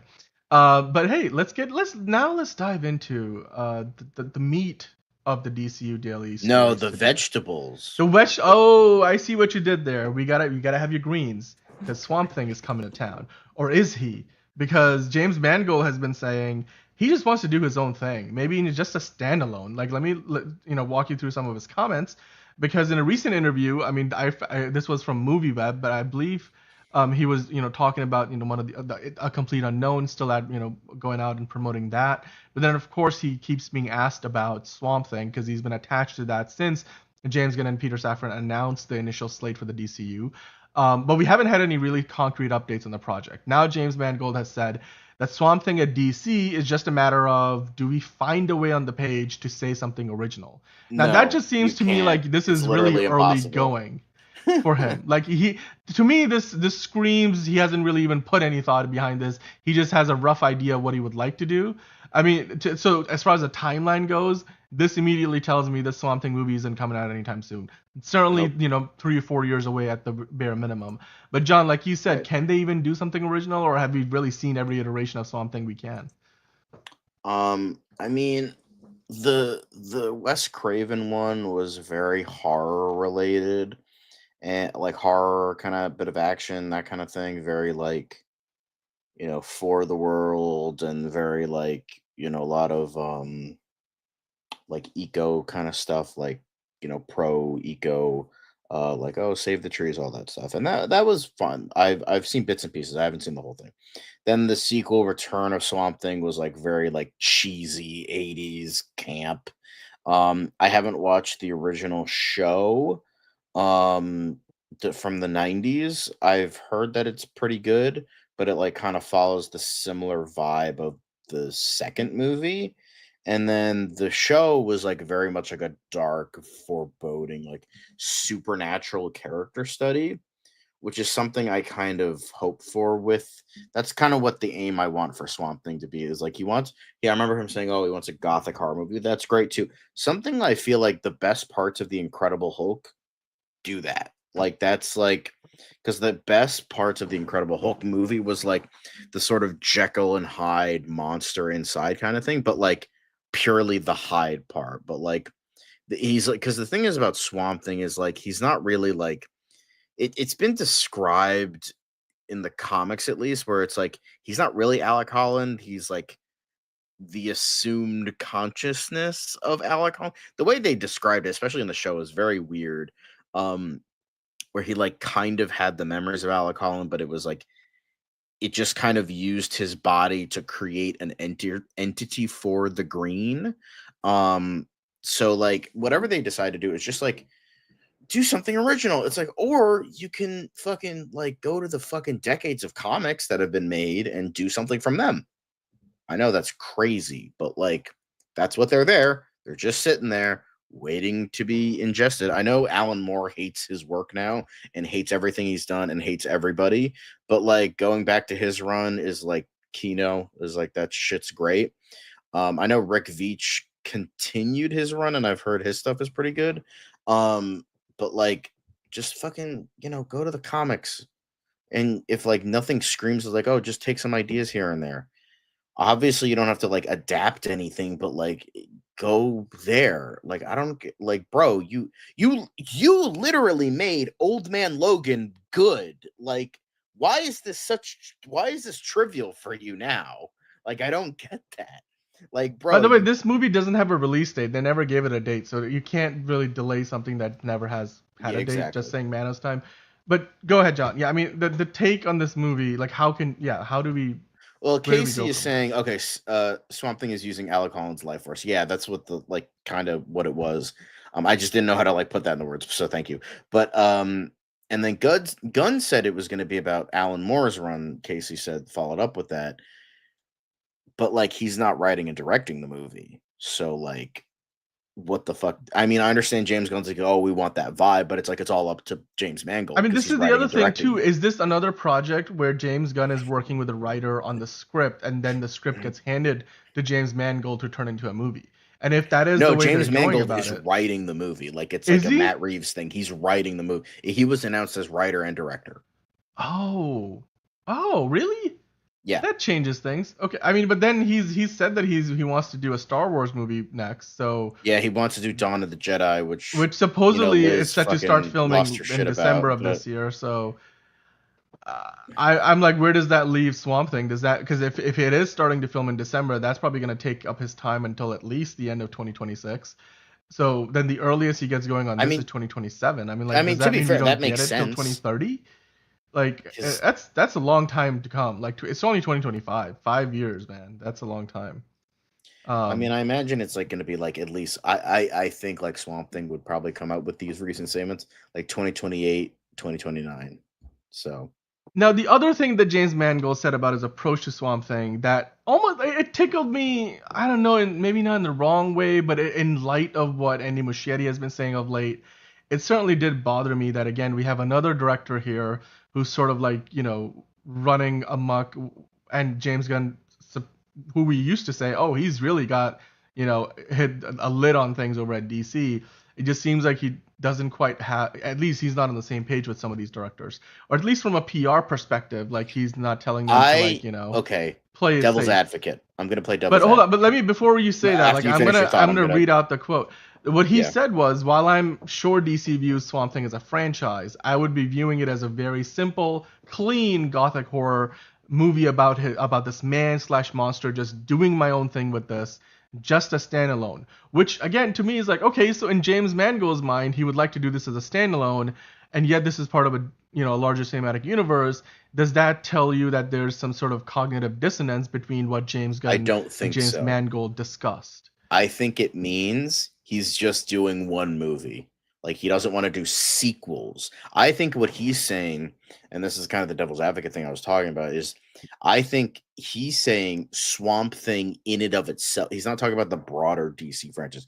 He's just talking about Swamp Thing, this pocket as a franchise, like Swamp Thing 1, 2, 3, 4, 5. He's saying like, I don't want to do 2, 3, 4, 5. I just want to do Swamp Thing, and then I'm out of here. Like, I want to do it as a standalone. If they do sequels, then fine, whatever. But I'm just doing one movie, and then I'm out of here. So that works. Hinoa Honka, okay. So I mean that's good, I guess, because like he wants to do like something simple, like his own thing. So whatever he does decide to do, I think it could be good. It just his, I mean, A Complete Unknown is good. Like he definitely, definitely redeemed himself from what I've heard from Indiana Jones 5, but like his statements said during like the like marketing of Indiana Jones 5 is worrisome, and he definitely seems like a guy like a child having a temper tantrum kind of thing, because it's like pretty much like once this movie like continued like during filming, during pre-production, like he definitely did not, you know, he did not act very professional, I think. So that's problematic, and it seems like he's kind of bending his ass to Disney at this point, because that's what it Mm-hmm. was for Indiana Jones 5. Bro refused to admit he made a bad movie, like with a lot of people.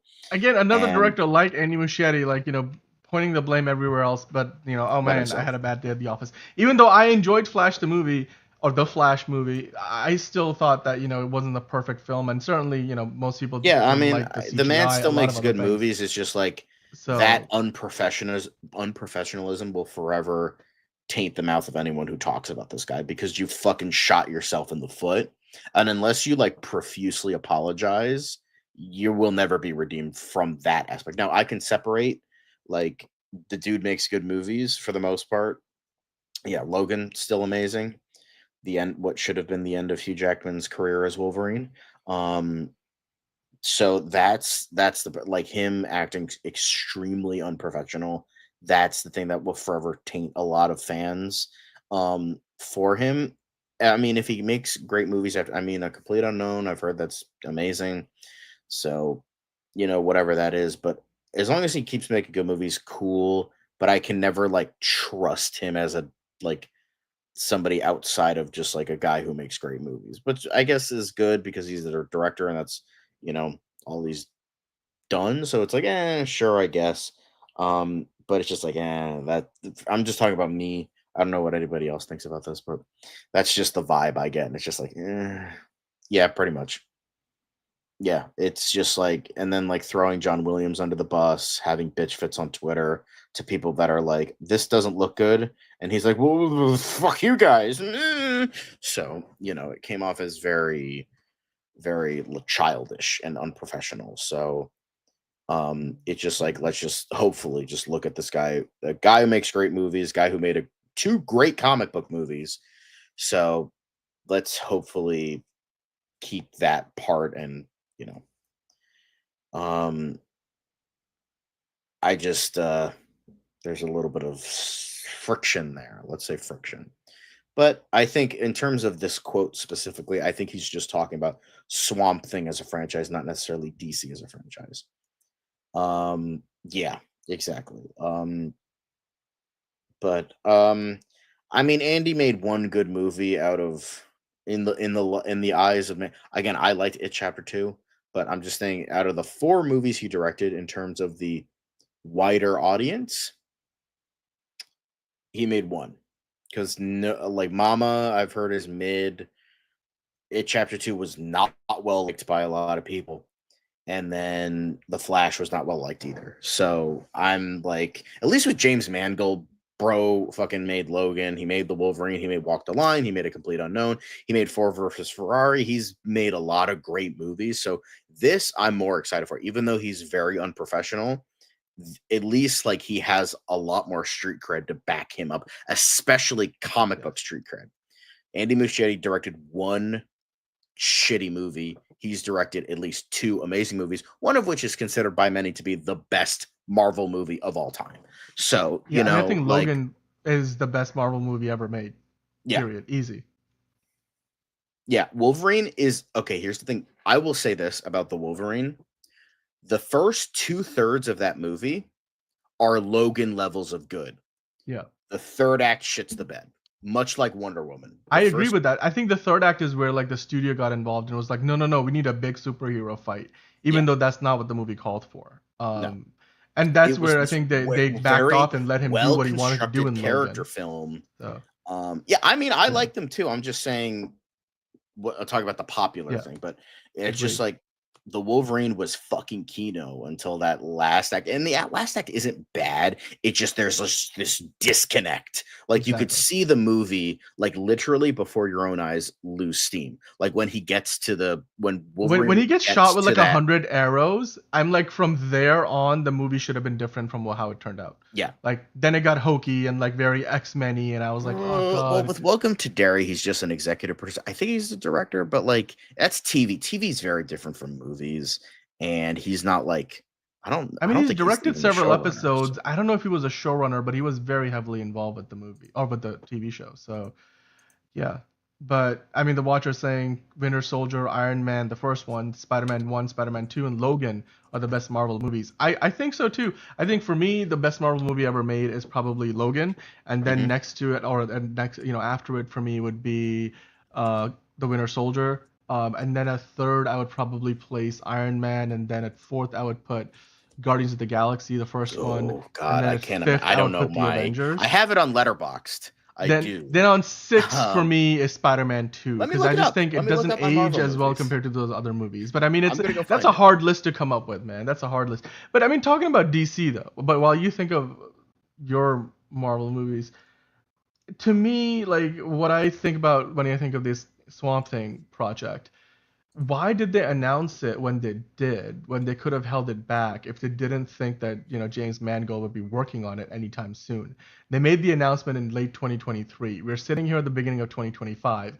James Mangold just finished Bob Dylan movie, a biopic, and he's on his way to working on a Star Wars film that hopefully will make it to the theaters eventually and not get canceled before they even start filming. But if he does end up going through with that Star Wars movie all the way, then, I mean, we don't even know if Swamp Thing comes after Star Wars, does it? Because, like, the way he talks about it right now, and this is where I'm like, wait, he's writing it as well as directing it?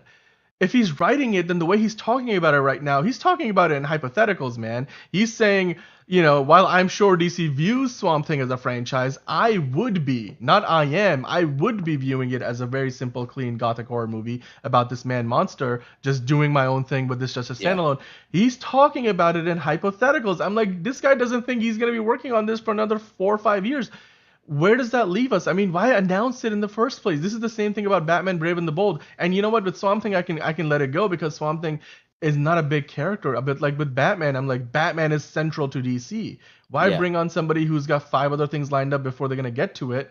I mean, unless James Gunn doesn't mind and this was always the plan. I mean, what do you think was on James Gunn's mind when he brought on board Andy Muschietti and and James he wanted to bring in like proper visions of like very highbrow kind of directors, but I think there's the pro and con. Like pro, you're getting these like really good directors, but there's also these guys who don't want to work on franchises, don't want to do this thing. But I'm like, get somebody else at that point. Like, why force it? I mean, look, James Mangold clearly is not one to avoid franchises. The man worked on Indiana Jones. He's worked on like 2 different Wolverine movies. He's working on Star Wars, so he's not one who's shy from about working I don't know. on big I just IP. don't think his heart's in it. But if you want to know my top 5 Marvel movies, though, I finally brought up my list. I had to do some changing because it was an old list, so I had to. My number 1's Logan. My number 2 is X-Men: Days of Future Past. My number 3 is Guardians of the Galaxy Volume 2. Number 4 is X2: X-Men United, and number 5 is Spider-Man 2. I don't give those earlier movies as much credit as I perhaps should, but even then, I think maybe only 1 or 2 of them make my top 5. Because I personally still think like the Winter Soldier, Logan, the first Guardians of the Galaxy, like pacing wise, it's almost perfect. Like much like the Dark Knight. Although Winter Soldier's up there, Age of Ultron's up there, Deadpool 2, Iron Man, Spider-Man Into the Spider-Verse, all up there. X-Men First Class. I will say the Ben Affleck Daredevil is very underrated, especially the director's cut. Yep.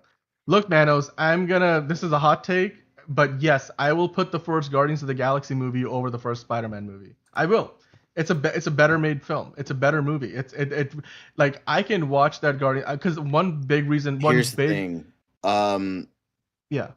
Honestly, I might change that. Thanks, Manos. That reminds me, I'm gonna change that. for me, like one big aspect of how I rate a movie is its watchability. And that has to do with pacing. It has to do with like. So I changed my literally list just for sit you, there and Manos, watch it like 5 because days I a week. genuinely believe this. Week, I made it so top 3 are Logan, X-Men, and Spider-Man 2, then X2, then Guardians 2.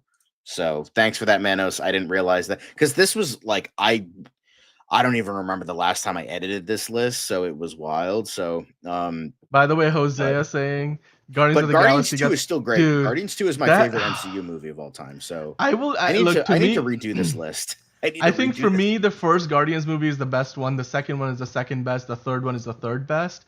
But I have to say, probably one of the best moments in the entire trilogy was when Yondu's like, he might have been your father, but he wasn't your daddy, boy. And then he, sacrifices himself. I'm like, oh my God.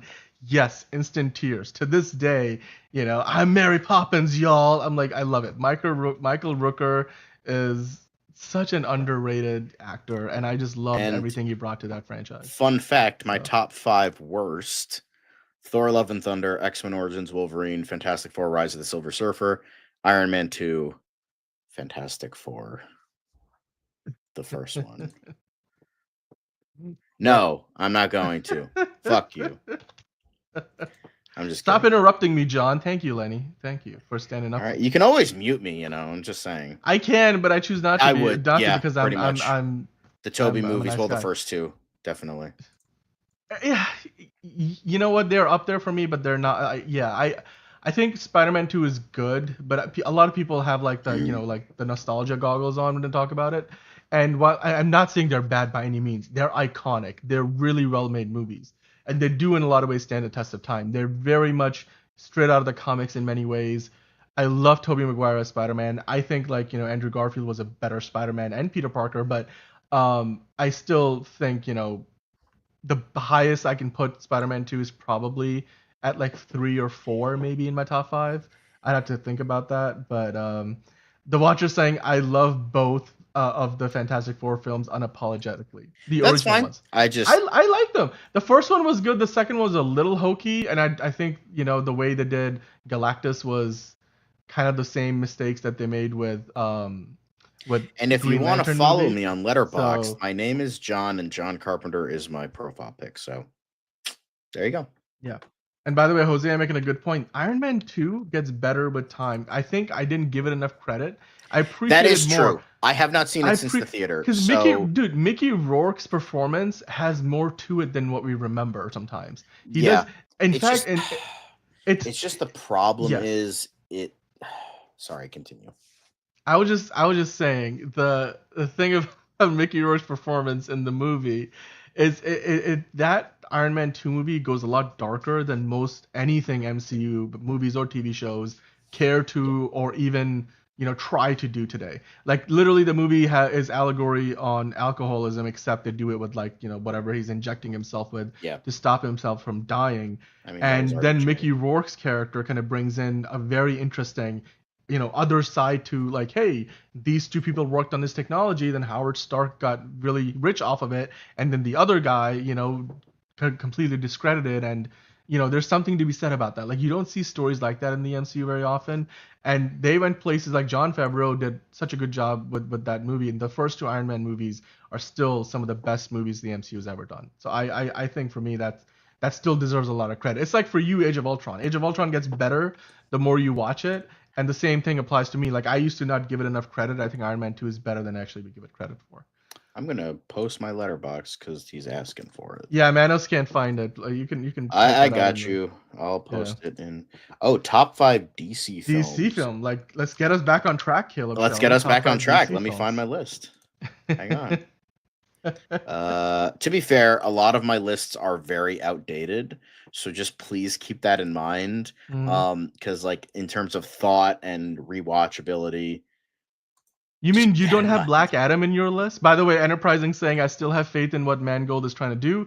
It fits into James Gunn's vision of a diverse DCU with visual creativity, freedom, and style that doesn't necessarily have to overlap. And what's the rest of your comment? It says overlap into anything. I agree with you. I think that's a good point. He's still one of the best directors in town. I do think he's a great. It's just I wish these guys would just take this shit more seriously, and that's kind of a shame a little bit.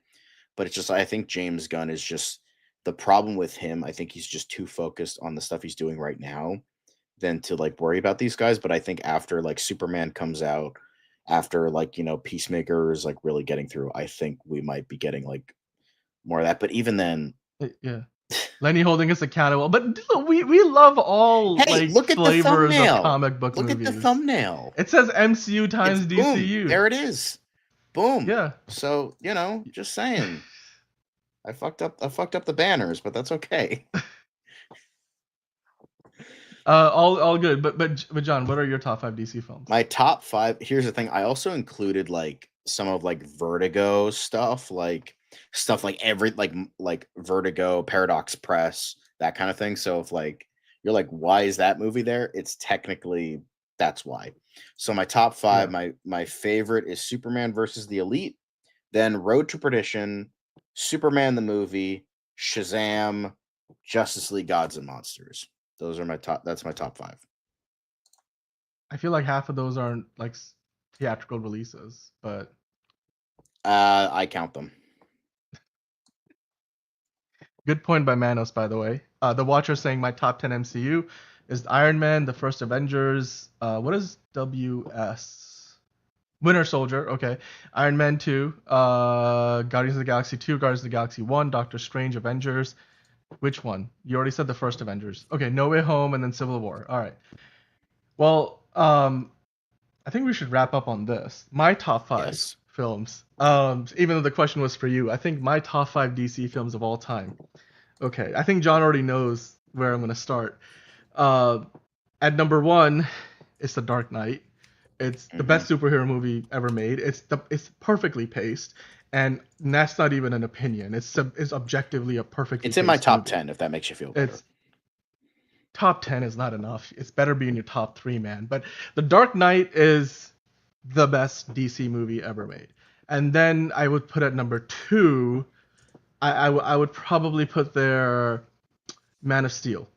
Underrated, probably one of the best, science fiction stories told in the 21st century.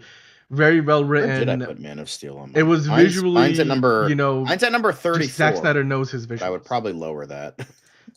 To me, Man of Steel is number 2. Man of Steel is number 2, and then at number 3, let's see, number 3. I'm trying to think of like if I don't want to miss. Oh yeah, number 3 is gonna be The Batman. The Batman, I think, is the third best ever made. It's the best Batman movie since The Dark Knight, and it deserves its props. It's done such a good job of introducing us to a more of a noir gothic version of Gotham than what we got in the Dark Knight trilogy. It really gave us a grounded take that we didn't think we could get after Nolan's trilogy, like in a way that feels so surreal and yet grounded, and yet it feels a step removed from the world that we live in.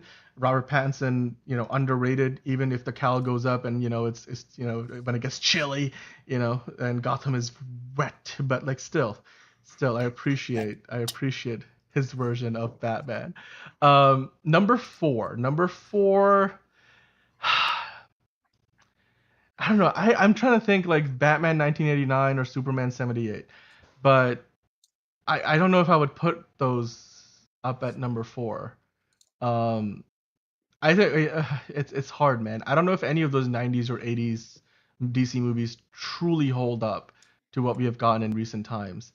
Batman Begins, by the way, hot take, Hosea saying better. It's according to her better than TDK. I don't know. I can see that. I've seen people try to make that case. I wouldn't agree with it though.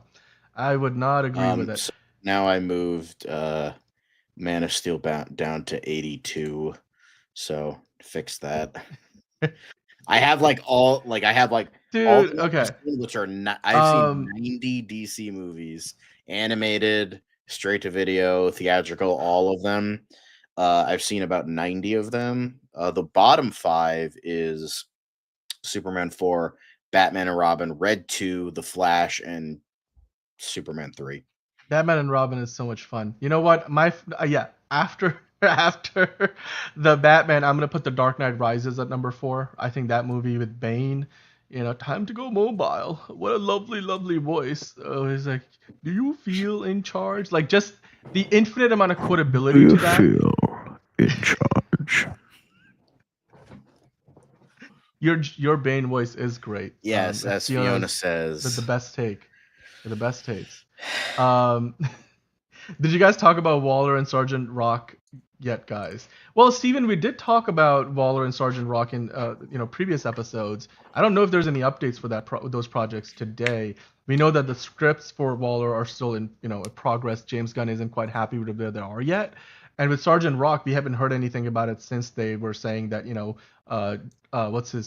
Daniel Craig and then Luca Guadagnino would direct it. Daniel Craig would star in it. We haven't heard anything official about it. So those projects are simmering somewhere. They're in progress. They're being written or they're being packaged together, but we don't quite know when they're going to come out. Enterprising saying their top 5 DC live action films are the Dark Knight trilogy, Superman the movie, Superman 2. Lenny saying the Batman, Joker, Batman Begins, The Dark Knight, or the Batman, Batman Returns, Joker, Batman Begins. All Batman movies. Or Superman 78, Batman Returns, The Batman, The Dark Knight. You've got like 4 lists. Come on. Caleb saying the Dark Knight Returns film is one of his favorites, and then Caleb listed out his top 5 earlier, saying that Suicide Squad 2021, Night of the Phantasm, Superman 2, The Dark Knight, and then Constantine. I'm sure you mean the Keanu Reeves Constantine. Wait, Man of Time saying apparently the 2 are going to film later this year. You mean Waller and Sergeant Rock? According to RPK. RPK? Okay, well, I mean, we'll take it with a grain of salt. I'm going to see if I can find that news because I didn't come across it, but let me find out what Daniel RPK said. Maybe it's worth discussing. Is this like on Twitter? Where did it? Oh, 3 hours ago. I missed this somehow. Thanks for pointing this out, guys. Let me get into it. Yeah, so he's saying reportedly set to begin filming later in 2025. Given that James Gunn said that the scripts were being worked on, yeah, it makes sense. I mean, maybe they're getting closer to finishing those scripts and getting them to the point where they're going to start filming them soon. So, and then Sergeant Rock, Daniel RPK also saying expected to start filming later this year. I would take that with more of a grain of salt because we have no official announcements about it. The fact that James Gunn actually has announced Waller, whereas Sergeant Rock, we are just going off of speculation alone. James Gunn has never addressed it. I'm not saying that means it's not happening. I would just take that with a big grain of salt until we hear anything from James Gunn. But it's good. I mean, John, what do you think? Do you think they are going to put those into production this year?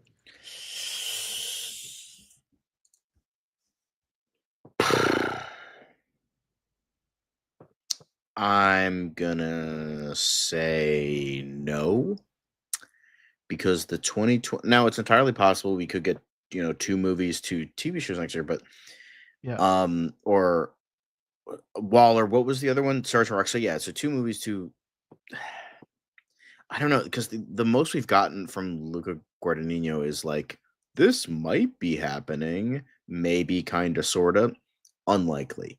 So, and then Waller, I believe Waller more than Sergeant Rock because we have our main star, and there might not be enough noteworthy characters to really announce. And plus, we do have like 10 months if it is like filming at like in like November or December. So obviously stuff can be announced. And the thing is, we have a lot of Checkmate Argus people. Mm-hmm. So that's entirely possible as well. But like, it's Waller, and we have Viola Davis. So not much to really kind of think about, I guess. Mm-hmm. So I believe Waller. I don't believe Sergeant Rock. I believe Waller more than that. But again, there is a lot of time. So maybe that's like maybe according to there is sources, secret. There's an unannounced project from May 2026, right? Maybe that's true. That could be Sergeant one Rock. of these. That could be Sergeant Rock. Yes. Boom, Manos. There you go. So that's okay. That's entirely possible. And here's the thing that maybe Daniel RPK. Well, that's the plan. And according to Captain Cold, make the plan, expect the plan to go off the rails, throw away the plan. So, anything can happen. That's how I operate in life. I mean, look at, we were supposed to get the Batman Part 2 this year. Look what happened with that. Things change, things get, announced, it's delayed, been moved twice. Shit happens. So, whatever it is, yes, that is true. they weren't ready. I think Lenny, you're just really hoping for Paradise. You've been like so hopeful for Paradise Lost, like ever since you came on the show, which is fair. I'm stoked for it too. Like Paradise Lost sounds awesome. Out of the 3 current shows, that's probably the one I'm most. Sometimes he's right. My biggest is Paradise Lost, and that's same because I really like Booster Gold, but Paradise Lost, just the idea of it sounds really fucking cool. And Wonder Woman, I really like Wonder Woman, so anything connected to that. So yes, he did say Waller isn't there yet, but that can change in the next like 10 months if it's like planning for the end of the year. He said that they were pretty. I mean, he implied they were pretty far along, but he just said that they're not quite ready to go. So, by the way, the Watcher with his picks there, care to speculate or elaborate on those? Nice. Shazam for the win. It's a very comprehensive list. I mean, if I had a top 10, I would probably put Zack Snyder's Justice League in there somewhere too. But I did kind of round out my list. It's surprising. It's the Trinity right there, right? You got the Dark Knight at number 1. For me, you've got Man of Steel at number 2, then the Batman at number 3, the Dark Knight Rises at number 4, and then Wonder Woman at number 5. Sometimes I put Wonder Woman a little bit higher, but now Wonder Woman's so great, but it has similar thing to the Wolverine where the third act kind of shits the bed, but it's still great. But if we're going by like top 5 live action, then it would be Superman 2, the Richard Donner cut would be my 5th choice because I believe that's the superior version to Superman 2. Yep. But it's if I had a top 10, I would also probably include Batman and Robin because, dude, I know it's a terrible movie, but it's so bad, it's so good. I love it. I love that movie. I unabashedly love Batman and Robin. Thank you, Watcher, saying cool list, Dan. I dig it. Thank you. I dig your list too. Caleb's still suggesting Chris Pratt for Booster Gold. Maybe we'll get that. Mano's suggesting there's also some Lantern script leaks, and if what I read is true, John, can't wait to see you lose your mind. Don't forget Tom King is behind it. We're not paying attention to those too closely just yet. It's still a little bit early, and even if there are leaks, I mean, we don't want to like come out here and like give that out to you guys. Just we will give you a fair warning if we do decide to talk about leaks like that. Like when the Superman trailer had leaks, we decided to not address them on the show. We said like out there on the internet, if you want to go see it for yourself, you can, but we're not gonna bring that up on the show because we don't want you guys to like all of a sudden have the trailer spoiled for you because quite frankly they got a lot of shit right. So it was a good leak. Jose is saying, did you see Ryan Gosling wants to be Ghost Rider? I'd love it. Josh Horowitz shared a clip today. If it's old news, I didn't know. I don't know. Is that old news? Maybe. I don't know. I've never heard of that until now. I literally just brought up the Lanterns leaks. I will. Apparently, this was from like over a week ago. So I'll make sure to read that and I'll let you guys know my thoughts. And then we won't get into spoilers, but it's like if I have a rage-induced Tom King rant, then I'll do it. If it's not, then I'll say it's good. Where's the news on the Authority film? Nothing. A whole bunch of fucking nothing. Sorry. No director, no writer. I know there were rumors that like James Gunn was going to write it because it's a passion project of his, but like that's a whole bunch of nothing right now. I mean, the Watcher saying if you're talking DC TV, I mean all of the Dini-verse and Creature Commando is easily their faves. Caleb, thank you. Finally, we're on the same page about something. Cool list besides Man of Steel. You almost had me there. I caught you. I see what you're doing. Lenny's saying, I'm wondering where this is. We have heard nothing. Yeah, the Authority movie, like you said, John, nothing. I think it's just a ways away. I mean, we may hear something about it after Superman, because I think that's probably the most likely thing James Gunn takes on next, because that's probably the one movie where he can really stamp his signature, his vision on it, and it's a movie that's going to be huge. It's practically a pseudo Justice League film. So he did say he's gonna take on another movie. He's not just going to be like Kevin Feige and sit back and produce. So I think given that he has an inkling to write and direct, the next big thing James Gunn takes on is probably The Authority. That's not me going off of any inside information or knowledge. I am just speculating, but if I had to put some money on it, maybe, you know, 10, 15 bucks. I'm not going to put like hundreds of dollars or $1,000. But if I was a betting man, I would say the next thing that James Gunn takes on is The Authority. At the very least, he might write it. I don't know if he's going to direct it, but generally speaking, most things James Gunn writes, he also directs. Outside of, you know, early in his career where he wrote a movie that Zack Snyder directed, and that's kind of how their careers kicked off. But yeah, so that again, nothing official. But as far as Sergeant Rock goes, yeah, Daniel RPK did mention that supposedly is filming this year. The Waller show supposedly filming this year. Wouldn't be surprised on either fronts. But like you said, John, we haven't heard much about Sergeant Rock from you know, James Gunn, certainly from DC Studios. It's not even anything that they ever announced. And you know, the trades were suggesting that they were working on it. We have no idea where the script for that is, because, you know, from the time that it was suggested when the, you know, Queer was on the festival run last year till now, it's only been like 4 or 5 months. I'm like, has that been enough time? I know in the reports they said that the script was already kind of prepped and almost packaged and ready to go, but I wonder, you know, like, is it really true that the script for the movie is ready? But if the script is ready and the director is there and Daniel Craig is willing, then why not? He's probably got some time before the next Knives Out movie starts filming. You know, the one that comes out this year, he's going to be promoting. But then outside of that, you know, he could definitely have some time to do Sergeant Rock. And considering that we have already seen other adjacent characters in Creature Commandos, it wouldn't be a bad time for them to kind of work on this. And I imagine the movie will be smaller in scope so that they can film it, turn it around, maybe even for the May 2026 date. And then all of a sudden we're getting 3 movies next year. 3 DC that would movies. Be cool. So also, I just read the Lanterns plot leak because I don't care. It doesn't sound like the worst thing ever, but it does do some kind of stupid things I don't like, but I'm not going to mention them. It doesn't sound like the worst thing ever. So like, that's, you know, okay. I'm like, I like it. It does some really dumb things, but like, if it's true, could be total bullshit. And you know, script to, you know,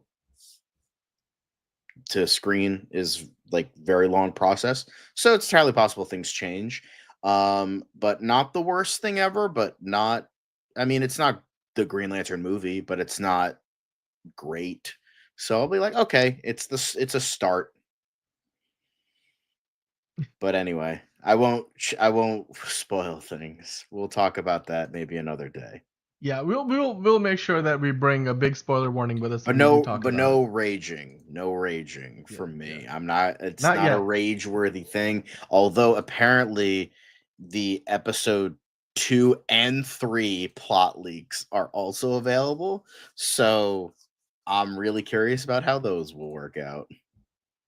The thing with me and plot leaks is, half the time they turn out to be right, half the time they're wrong. Yeah. And the problem with that is, for me, then if I read them, I don't know if it's going to be true or not. Now it sets my expectations. And sometimes that means, oh, I'm excited, but then if it turns out to not be what the TV show or movie actually is, then you're disappointed. Or if it is, then you're, you know, oh great, I already read about this a year ago, so there's nothing new for me to see here. So it's like, for me, a lose-lose situation, which is why I usually try to avoid them. Unless it's like a day or two before and I just can't wait for it anymore, you know, like maybe then I'm like, all right, well, how much have I got to lose? But otherwise I try to like steer clear of those kind of like plot leaks. Hosea saying I'm cool with Zack Snyder if he doesn't write anything, nothing, nada, zilch, Zack, Jack Zero. Sure. I mean, look, he directed a David S. Goyer script, and Man of Steel, I will say, is a very well written movie. And he was probably one of the better directors they could have hired at the time. You know, like, granted, they could have hired somebody else. I think you mentioned that. Who was the director, John? The director of the first Top Gun movie was originally meant to direct Man of Steel, right? Tony Scott. And I could and then definitely he passed away, see him doing a really good job for me. Yeah. He fits Superman, and everything kind of comes full circle because the newest Superman movie used the same technology of Top Gun Maverick, so it all comes full circle. Yeah. And Hosea pointing out that, you know, the Last Jedi or the Rise of Skywalker leaks were pretty accurate. Yeah, I remember that. And people were like, "Oh my God, this is so bad. It can't be real, right?" Somehow, Palpatine returned, and the leaks were real. So, Yes, but like Manos, I agree with you. It makes sense. The same reason people avoid rumors from the big scoopers. Because like sometimes it just means like all of a sudden, it takes all the excitement out of it for them. Like they can't enjoy the movie or TV show because I feel like they've already seen or read about it before. But yes, I mean, look, Zack Snyder as a writer, no. As a director, visually, one of the most stunning directors, like in terms of like the work he produces, is some of the most stunning frames put to cinema ever. So I will say he's a good director visually. Just don't let him write his own movies. I think it's better done when somebody else writes the movie. But then the Watcher saying can't wait to see where Jeff Snyder stands on Batman tomorrow. Yeah, he's got like a new show or newsletter coming out, so we'll see if there's anything noteworthy or newsworthy. I'm sure there will be, and if it is DC related, we'll bring it to the fold. But yeah, I think that kind of brings us to a close for the day. We went a little longer than I expected, but James Mangold, man, he's talking about that Swamp Thing movie as if it's still in the distant future, and he's still got like 5 other things to do, much like Andy Muschietti. I do wonder if those two are gonna ultimately stick around and end up directing these movies. And even if they do, I mean, it goes to show you DC's not in a hurry to get us either a Swamp Thing or a Batman movie. So, you tell us in the comments what you think about that. I personally would love to see Batman Brave and the Bold sooner than later, and then for Swamp Thing. I'm not that close, all that attached to the character, so I'm okay if James Mangold takes his time and we don't get that for another 5 years. But John, thank you again for joining us. As always, another fantastic show. We'll be back tomorrow again with another episode of DCU Daily. We'll be getting into some fan casting. We'll be talking about the news, and then Liz is here with us on Friday. So John and Liz will take over. And then with that said, guys, if we miss anything on the show today, if you thought that there was something we didn't talk about that you'd like for us to talk about, then get in the comments down below. Let us know. If you are watching live, we appreciate you. Thanks for being in the chat. And as John is saying there, hit that notification bell if you have already subscribed. Half of you guys are not only subscribed. 12 likes and 24 of you are watching. Come on now. Hit the subscribe button because we see the stats. Like half of you guys are not subscribed. What are you doing? We're here 5 days a week. Hit the subscribe button so that way you know when we go live. And then of course on the way out, if you haven't already, hit that like button like John said. But until next time, guys, it's been another great episode of DCU Daily. We even talked about the MCU early on with Daredevil. So we'll see how that looks. We'll see where the Swamp Thing movie goes. If there's any more news on Waller or Sergeant Rock, we'll bring that to you tomorrow and the day after. But until then, guys, go out there, watch something DC related, come back and talk to us about it. We'll see you tomorrow. Thank you, John. And we'll see you in another episode of DCU Daily. No bat nipples? Okay.